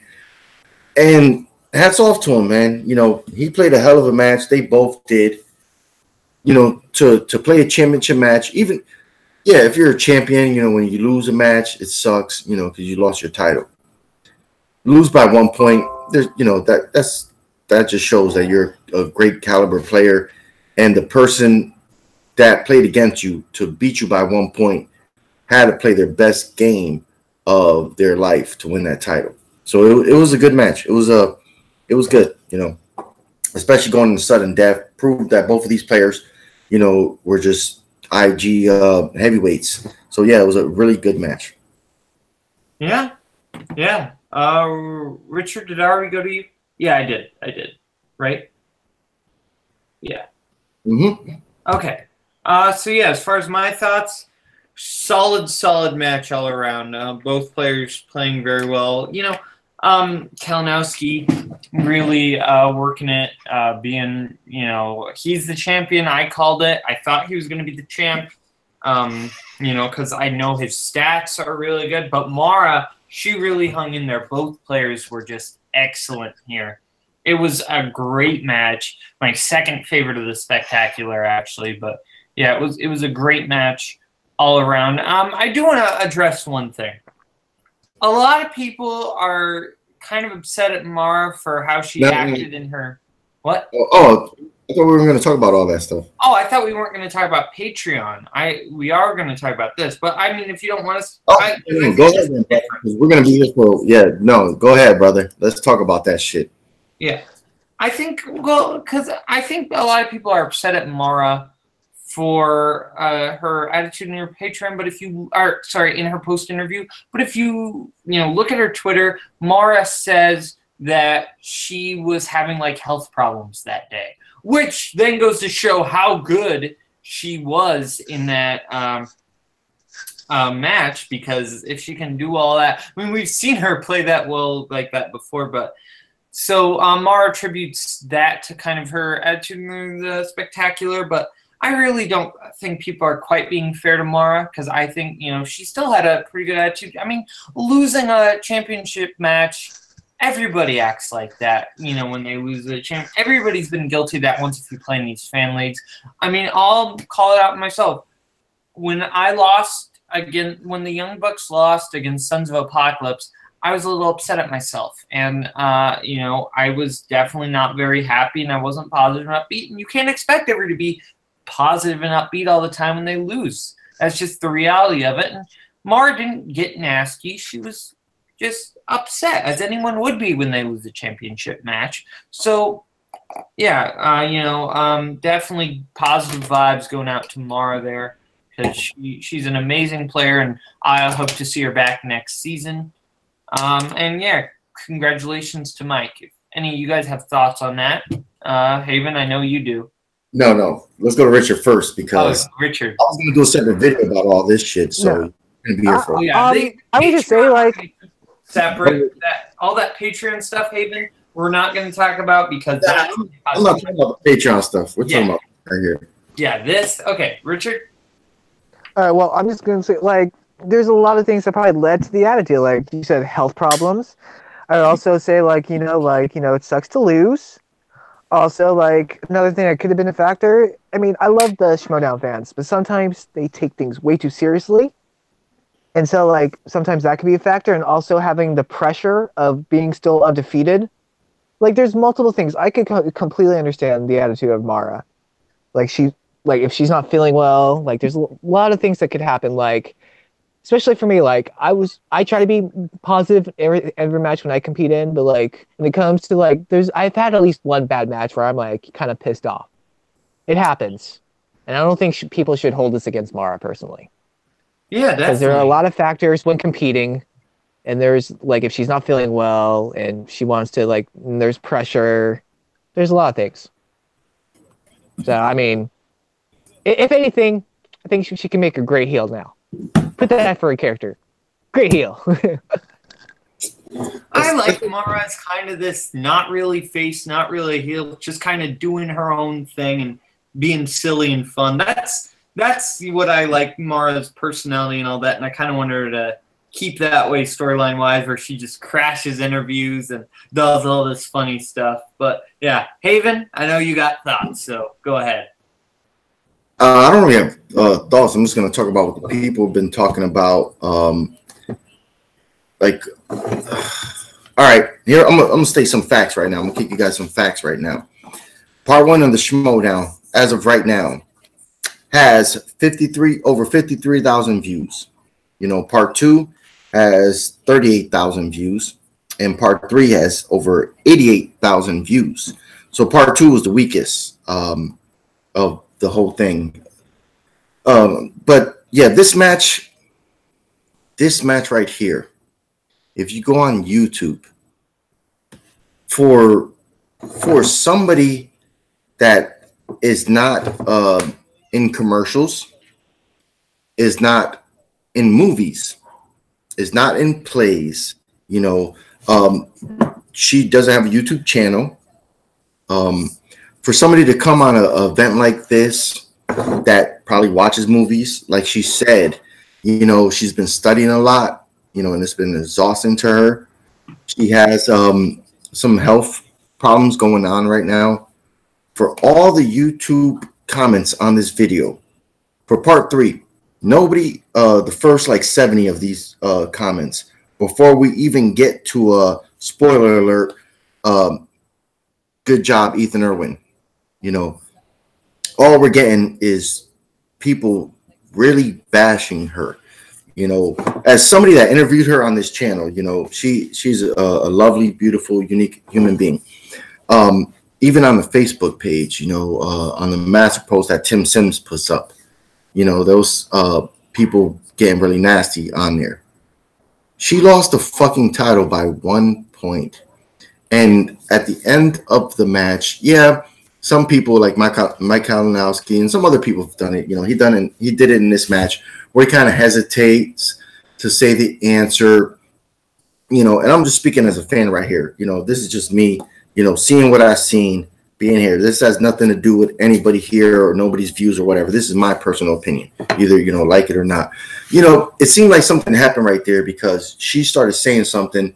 It seemed like they cut from her, went to Christian. They were going to cut back to and your winner. Then they cut back to him. So maybe she was just like, fuck, maybe she was just like, oh, fuck this, like it seemed like she was a little upset when Mike, kind of delayed answering his question, which people have done before, in every league, so it's just kind of a smug thing to do. Like, oh, I know the answer, oh, here it is. Boom. I win. And like I said before, all the things, she doesn't have really a online presence when it comes to YouTube. She, was asked to play matches she's had, and she's played 7 matches this year? Yeah. As a rookie, at least. That might take a toll on her. So for all the disrespect and all this shit, it's just uncalled for. Yeah, some people are saying the interview at the end, people brung that up, right? And it was actually 6 matches. 6 matches. 6 matches. But I will say, like, as much as everyone, like, you know, they want their player to win, the most important thing was at the end of the day, you're supposed to have fun competing in these matches. And I feel like some of the fans forget that. And yeah. And it's happened everywhere. It's happened everywhere, you know, where people blow up after a match. And in some leagues, they get kicked out or, you know, they get banned for a little while because some people just blow the fuck up after a match, you know, if they're lost. You know, even in this, we have people blow up and be like, oh, fuck this, and, you know, whatever. I'm not going to play in that division or whatever. You know, it's happening. You know, so the interview was edited. You know, like I said, I was going to do a whole separate video on this just in my own expressions because we had people in the master posts on Facebook talking about this match more than anything else tonight. The spear, nobody talked about. Alex defending the title, winning it. You know, Damro win his match. Like, this was everything people wanted to harp on and shit on her. And it was just unfair. You know, Jen Sturger, she posted on the Facebook page, you know, Taylor Robinson is a person that's always at, you know, that she's at the matches. She posted just saying, like, yo, people need to chill because nobody knows what's going on in this person's life. You know, it's not like she came into the league saying, you know, when she was winning 5 in a row, everybody was like, oh, yeah. And then after she loses this match, people were like, and people need to chill the fuck out. This is free entertainment for people, you know, like anything on YouTube, you know. So it's like you shouldn't be this harsh on people that are not characters. These are the real life people you're seeing, and they're just playing something. It's not like you ever see like when people used to watch Jeopardy. If the internet was or Twitter was around when Jeopardy was big, you think your parents would have been on there like commenting like, man, that motherfucker didn't know shit in fucking furniture quotes, man. Like, man, Alex Trebek is a hack.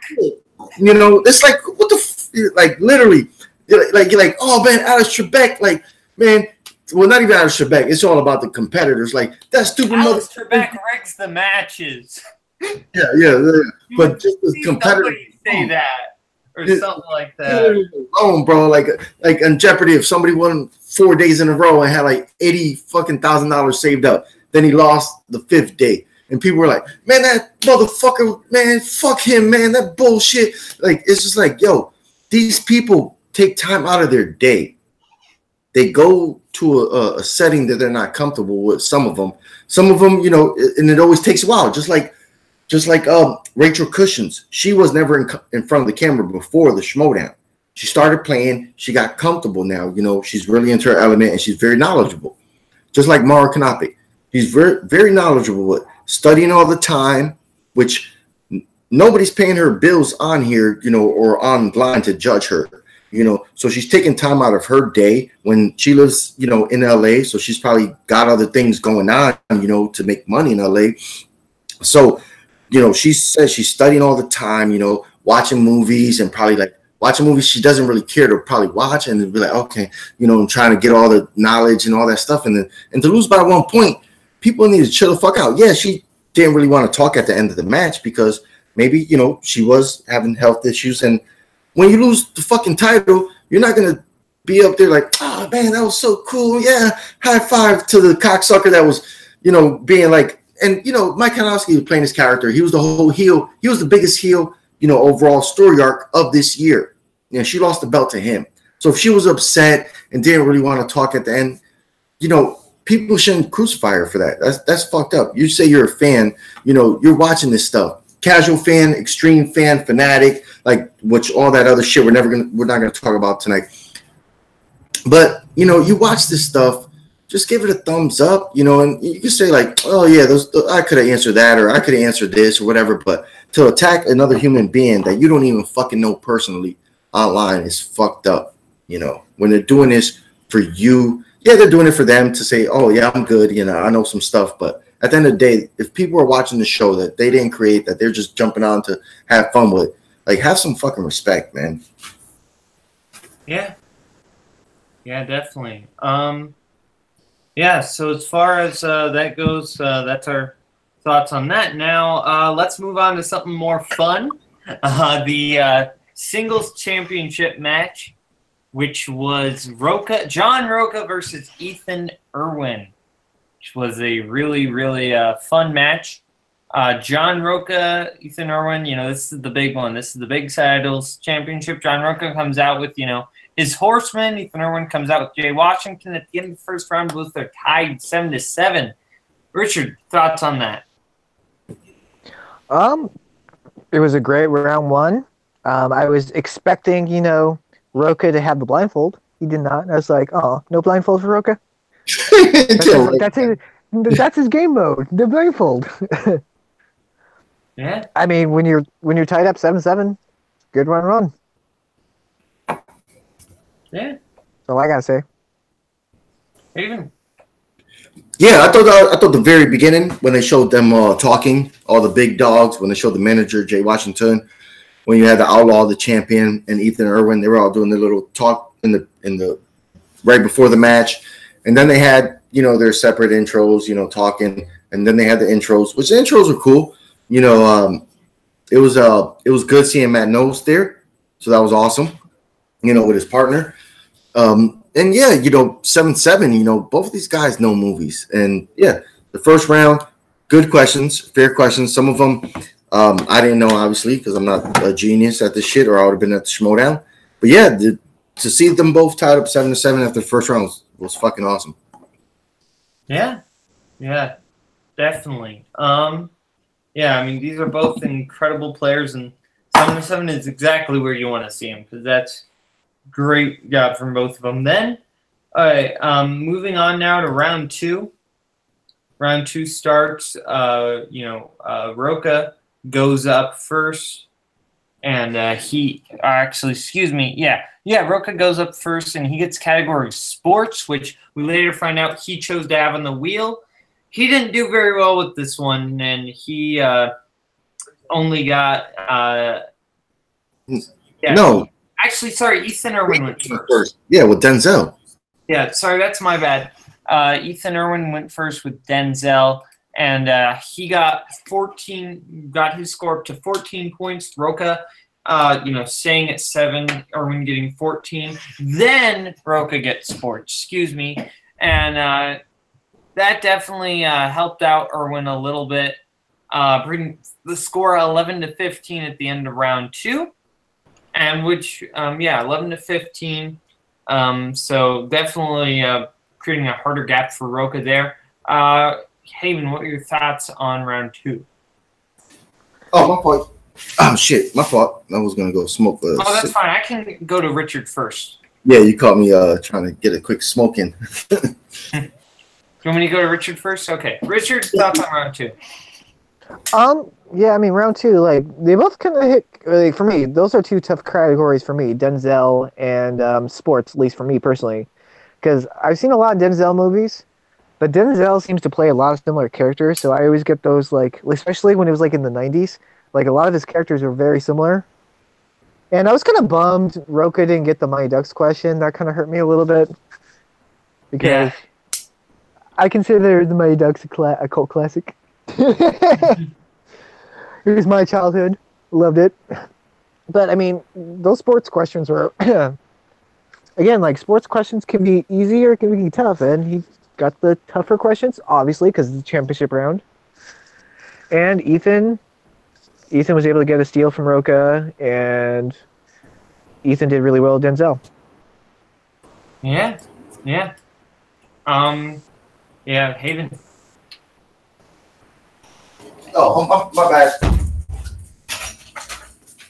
I can. Caleb, what are your thoughts? They both did well in going into after round 2. They were both sharp. Sports was I thought sports would have been a shoo-in for Roca, but those questions were tough, man. To be honest, it's always you never know what you're gonna get. And I agree with you guys with the team matches. Sometimes the round 2 questions are a little easier, because they could convert with each other. But in this one, man, sports, I'd have thought there would have been easier questions or something he would have known. And for Roca to not get as many points as I would have expected him to get in the sports round was surprising, because I think 3 of those questions I didn't know the answer to. To be honest, I was like, holy shit, I didn't even know that. The John Cena one surprised me, because that movie, Legendary, wasn't that No, I think that was theatrically. Believe it, I think it was actually theatrically released. I didn't see it when it until it came to Netflix. Yeah, I But didn't. it was theatrically released though, so it was. It was. I think it was only released though for a limited time, so it might have not been like. Yeah, that's what I was like. Like when that came up, I was like, "Yo, ain't that WWE Studios film?" I'm like, It is. I was like, "What the hell?" I was like, "That was in the theaters." I'm like, Yeah, I mean, well, a few of their movies were theatrically released. Like Seeing No Evil was theatrically released as well from the WWE films. that one was, and the Holly Berry one was. But other than that, Oculus was released in theaters. But the ones that kind of star wrestlers and stuff, they're not really heavy in the theaters. That's why that one, I was like, what freaking movie is this? I'm like, and then when they said John Cena, I was like, oh, that's the one where he was like mentoring the girl, I think. Or was it the girl? No, it was the wrestling one. Yeah. With the mentoring the guy, yeah. Oh, the guy, that's what it was. It probably was like his little brother in the film or whatever. I think what there was though, I think because Legendary was an indie movie, then it went to theaters for a little while. I think that's it. Yeah, so when it was the movie was Legendary, and then what kind of tripped me up when they were like WWE Legend, that tripped me up because me and Richard really love wrestling, so we were thinking like older guys. Like I personally, yeah, like I wouldn't like John Cena will be a WWE legend, but I don't think since like right now he should be considered a WWE legend because he's still technically wrestling. Yeah, I mean, yeah, he's not in the Hall of Fame, and to be honest, like a lot of people don't watch wrestling like they did in the '90s, or even in the '80s. Wrestling was kind of big time. Everybody got a pop. Ricky Dragon Steamboat, Rick Martel, like motherfuckers would get pops like crazy back in the '80s and '90s. And once the 2000s came, it kind of was over. It kind of died off, and now it's like. So when it said WWE Legend, it just threw me off. But yeah, Ethan Irwin having the lead right now after round 2 kind of was a giveaway for me where I was like, fuck. Like unless something happens in round 3 where they do like 3-on-3 points or we didn't get to round 3 yet, but like I was like, damn man, Roka needs to catch up quick. And so yeah, and Ethan just I was also kind of more surprised he didn't get the John Cena. Isn't Roka a wrestling fan as well? Like I would have thought he would have gotten it. But who the fuck watches that movie Legendary? No, like nobody went to see that shit and nobody rented it. I watched it, but I didn't see it in theaters though. I never watched it. But yeah, that round 2, it was looking kind of dire to Roka. And I was like, what the fuck, man? I was really praying that round 3. We're gonna get to round 3 and round 4 right now. So yeah, I was just surprised. Sports was tough. Yes. I'm not a sports guy at all. I don't play sports. I don't watch sports. I don't know sports. I can't. I am a weakling. I'm a nerd. The people who play sports typically are the ones who put me in trash cans. So and shove me in lockers. But you must have had to find a tall trash can, huh? Yeah. Mr. 6'2". I'm 5'11". I don't know where the rumor got started that I'm like 6'3". I'm 5'11". I'm not that tall. But like I'm 5'11", 6 foot. I'm not like exactly sure. But anyway, people like think I'm like a giant, but I'm not as tall as like C-Dub. But anyway. Definitely.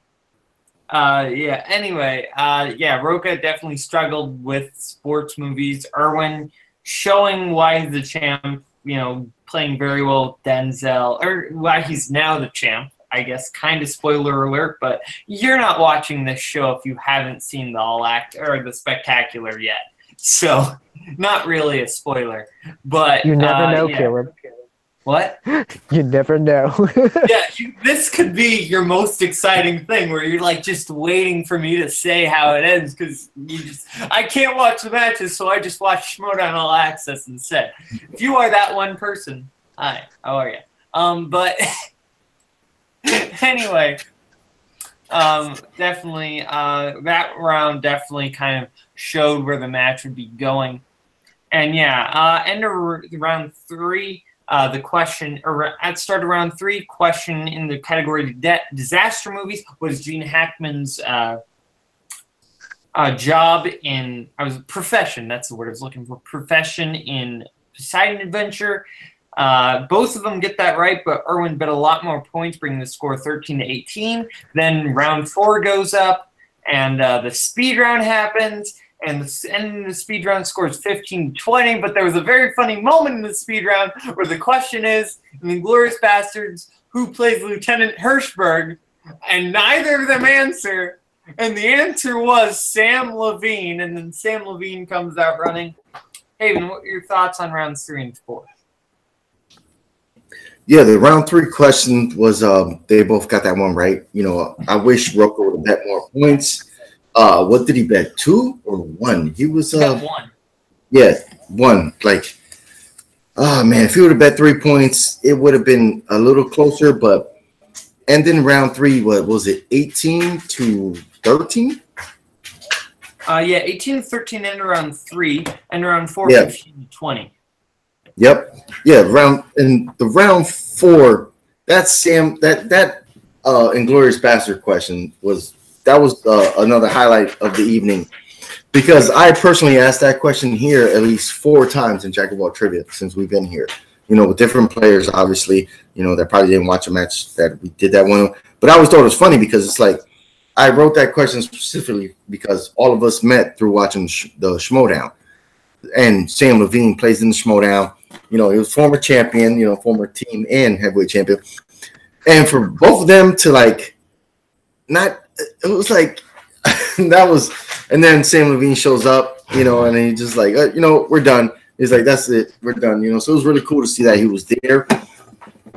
And yeah, that was pretty much the funniest thing that happened in this round, or this match period. But man, for them both to miss that one, like they overthought it, and I guess they just wasn't ready to lose the 1 point or gain a point. But man, come on, man, he plays in the Schmoedown. You know, when they ask a question about a movie Sam Levine's been in, it's most likely Sam Levine's gonna be the answer.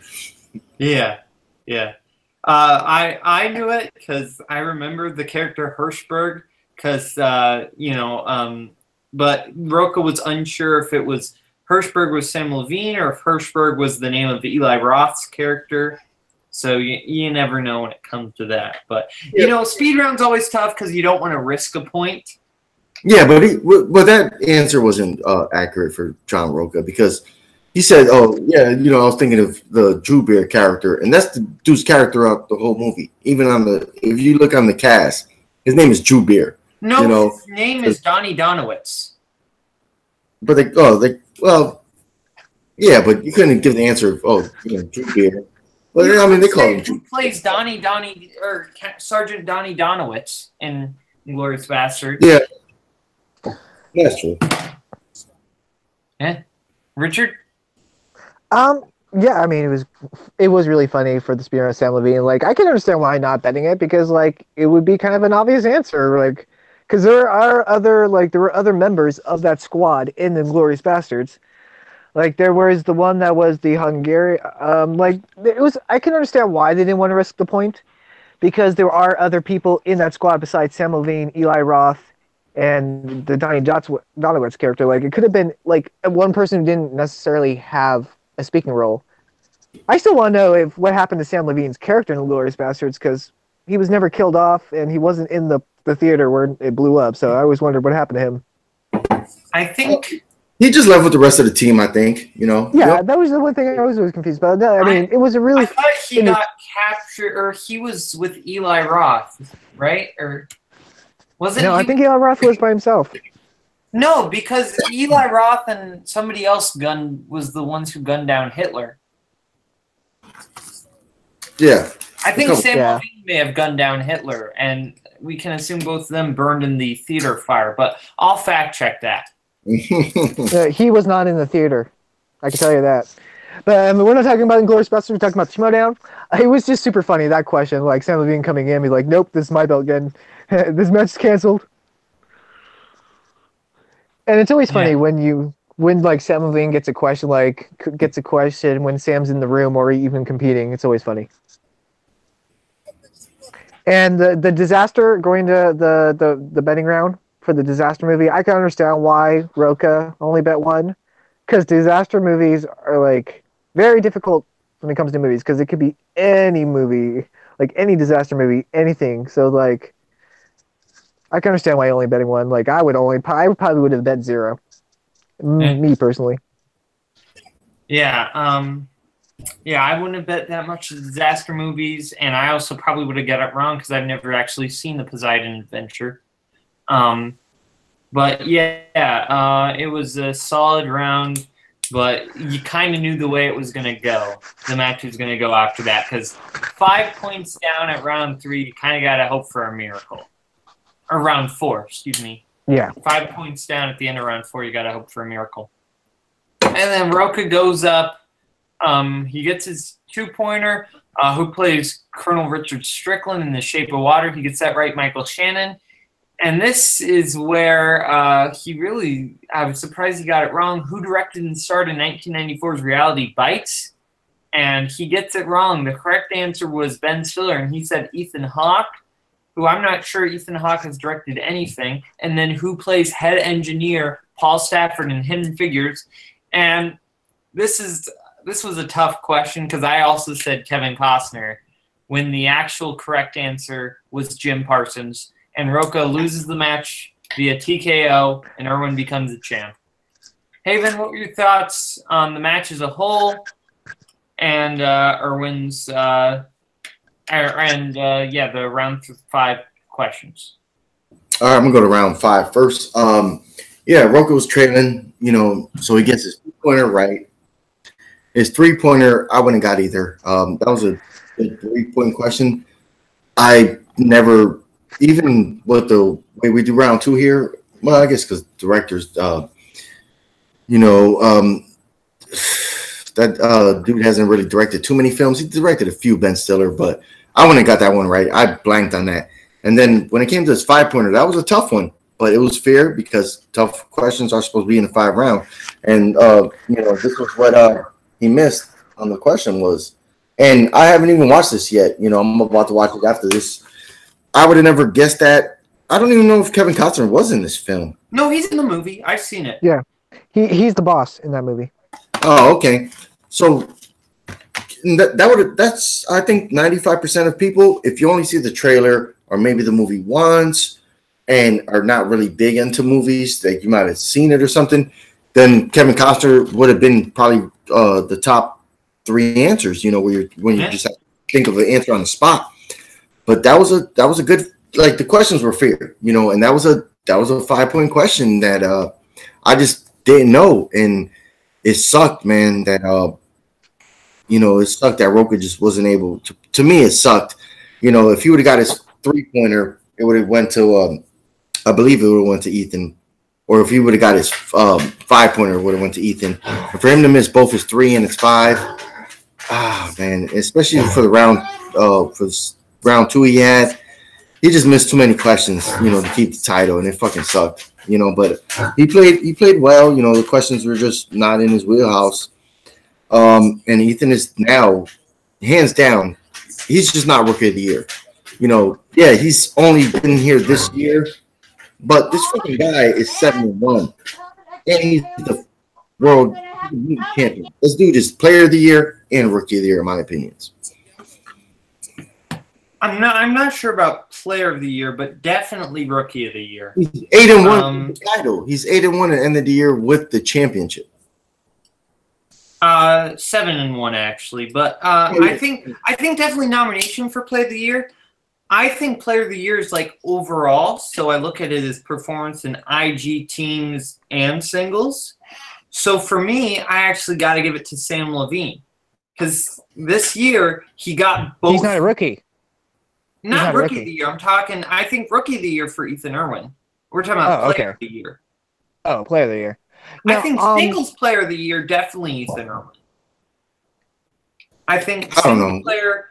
No, that's not fair because not everyone plays in all categories. I don't think it shouldn't matter how many leagues you play in for Player of the Year. I think it should definitely give you an advantage for Player of the Year. I don't think so. It's just what you do. You could be it's just like wrestling. If you're, But Player of the Year is overall Player of the Year. Yeah. who was the best player of the year. And I think it should probably go to Sam Levine because he showed dominance in 2 leagues and 2 divisions. I don't know. Yeah, Well, but he also kind of gave up the belt, so I mean that I should think also you could take also away. make If an that's the argument same, for that John should at the Roca, same time. Rachel Cushing, Clark Wolf, or Mike Kalinowski. I think you can make arguments for any of those 5 for Player of the Year. I don't really see the argument for Ethan Irwin, who didn't do that well with teams, only played singles. He did really great in singles, but that's just my 2 cents on the matter. But, Richard, did I already go to you? No, you didn't. But for round 5, I mean, those were tough questions. Like the Jim Parsons question, like I knew who it was, but I couldn't remember the name Jim Parsons. I always see him as Sheldon Cooper. Sheldon Cooper. I could not think of his real name. I was like, oh no. So I probably would have got that wrong. Yeah, I knew it had to either be Kevin Costner or Jim Parsons, and I guessed Kevin Costner because it was like the head. So I thought, okay, it had to be like the main boss, which was Kevin Costner. Roka's 3-pointer. I never even heard of Reality Bites, so I would have got that wrong too. That was a tough 3-pointer. Yeah, me personally, I'd never even heard of that movie. I was surprised. So, I'm surprised at that. It was a tough, like he had some tough questions. It happens when it comes to the final questions, especially with the belt. It's a championship match. It should be championship questions. Those are exactly what they were. Yeah.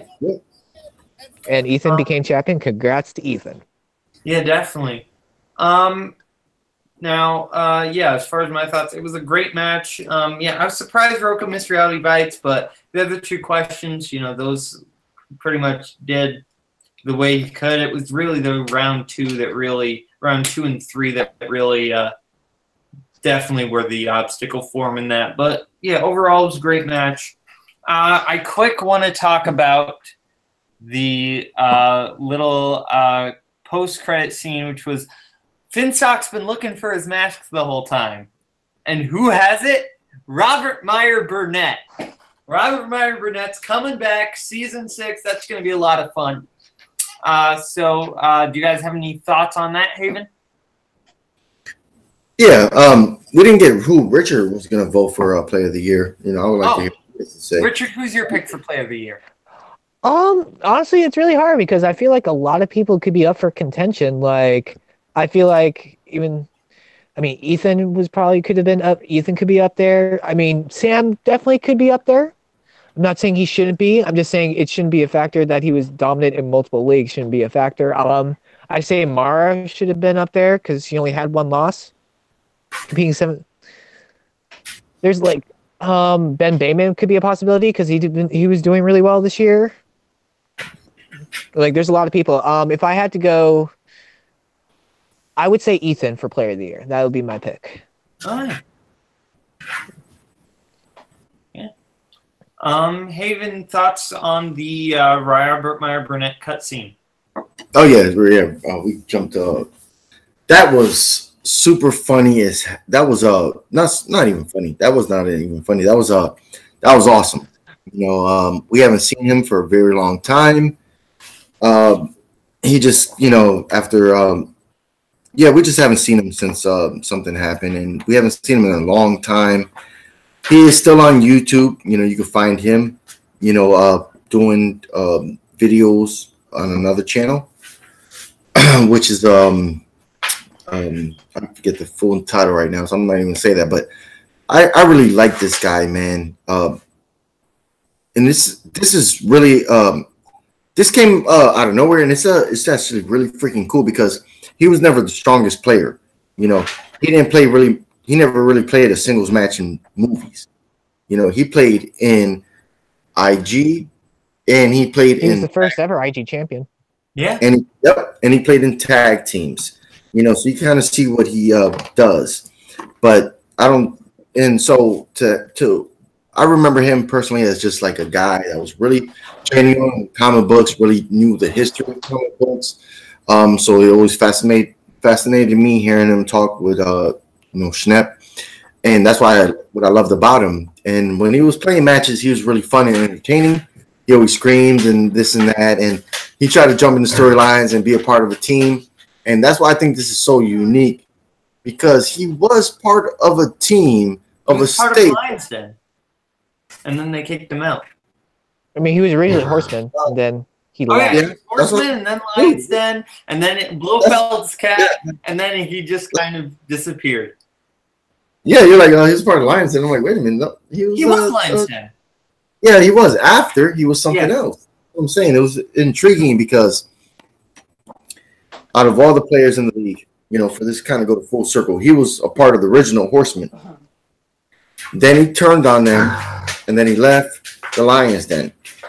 And then now with the mission of Matt Nose stepping away, which sucks, for Matt Nose. I love that guy.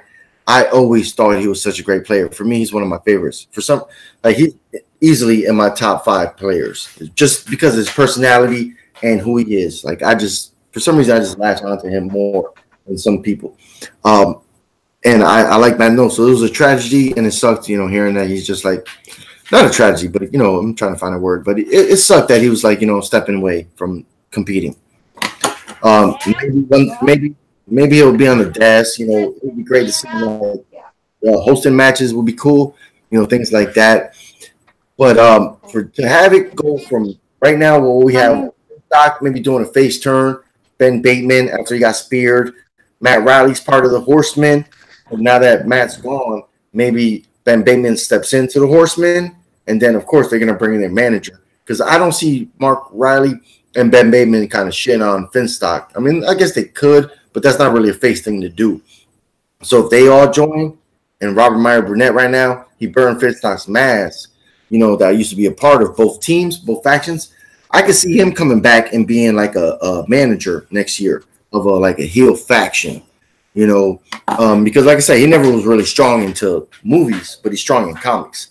So I could see him coming back, and maybe he'll be the face of like some heel stable and like really define the heels, because right now we have a lot of faces. So I think that would fucking be awesome, especially with now we're all wondering what's gonna happen next year, what he's gonna do, how he's gonna come back. So Robert Meyer Burnett, glad to see you back, brother.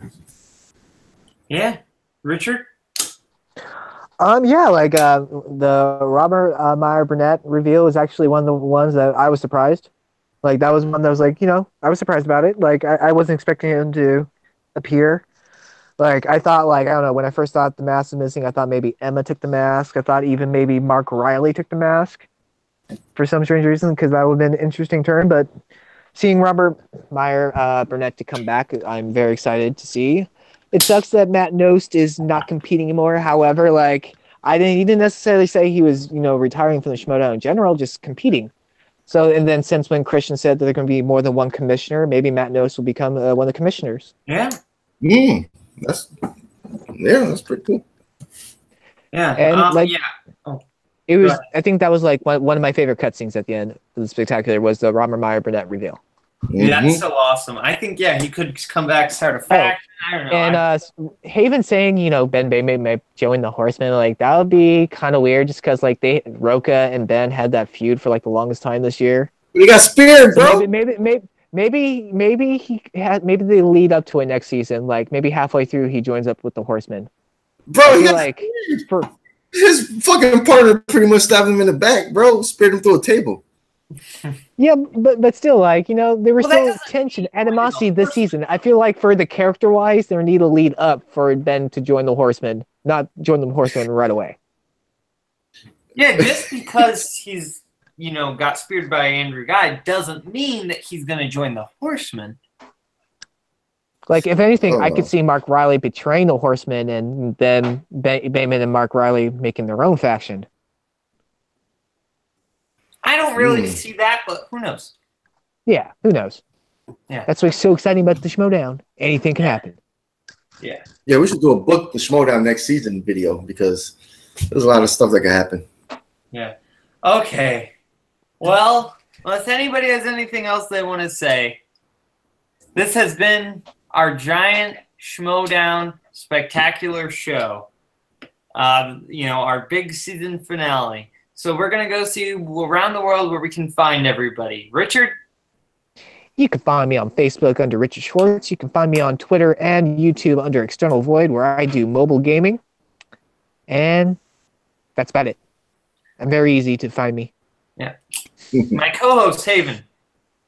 Of course, you can find me on the movie trivia Schmoedown page, all the other pages out there.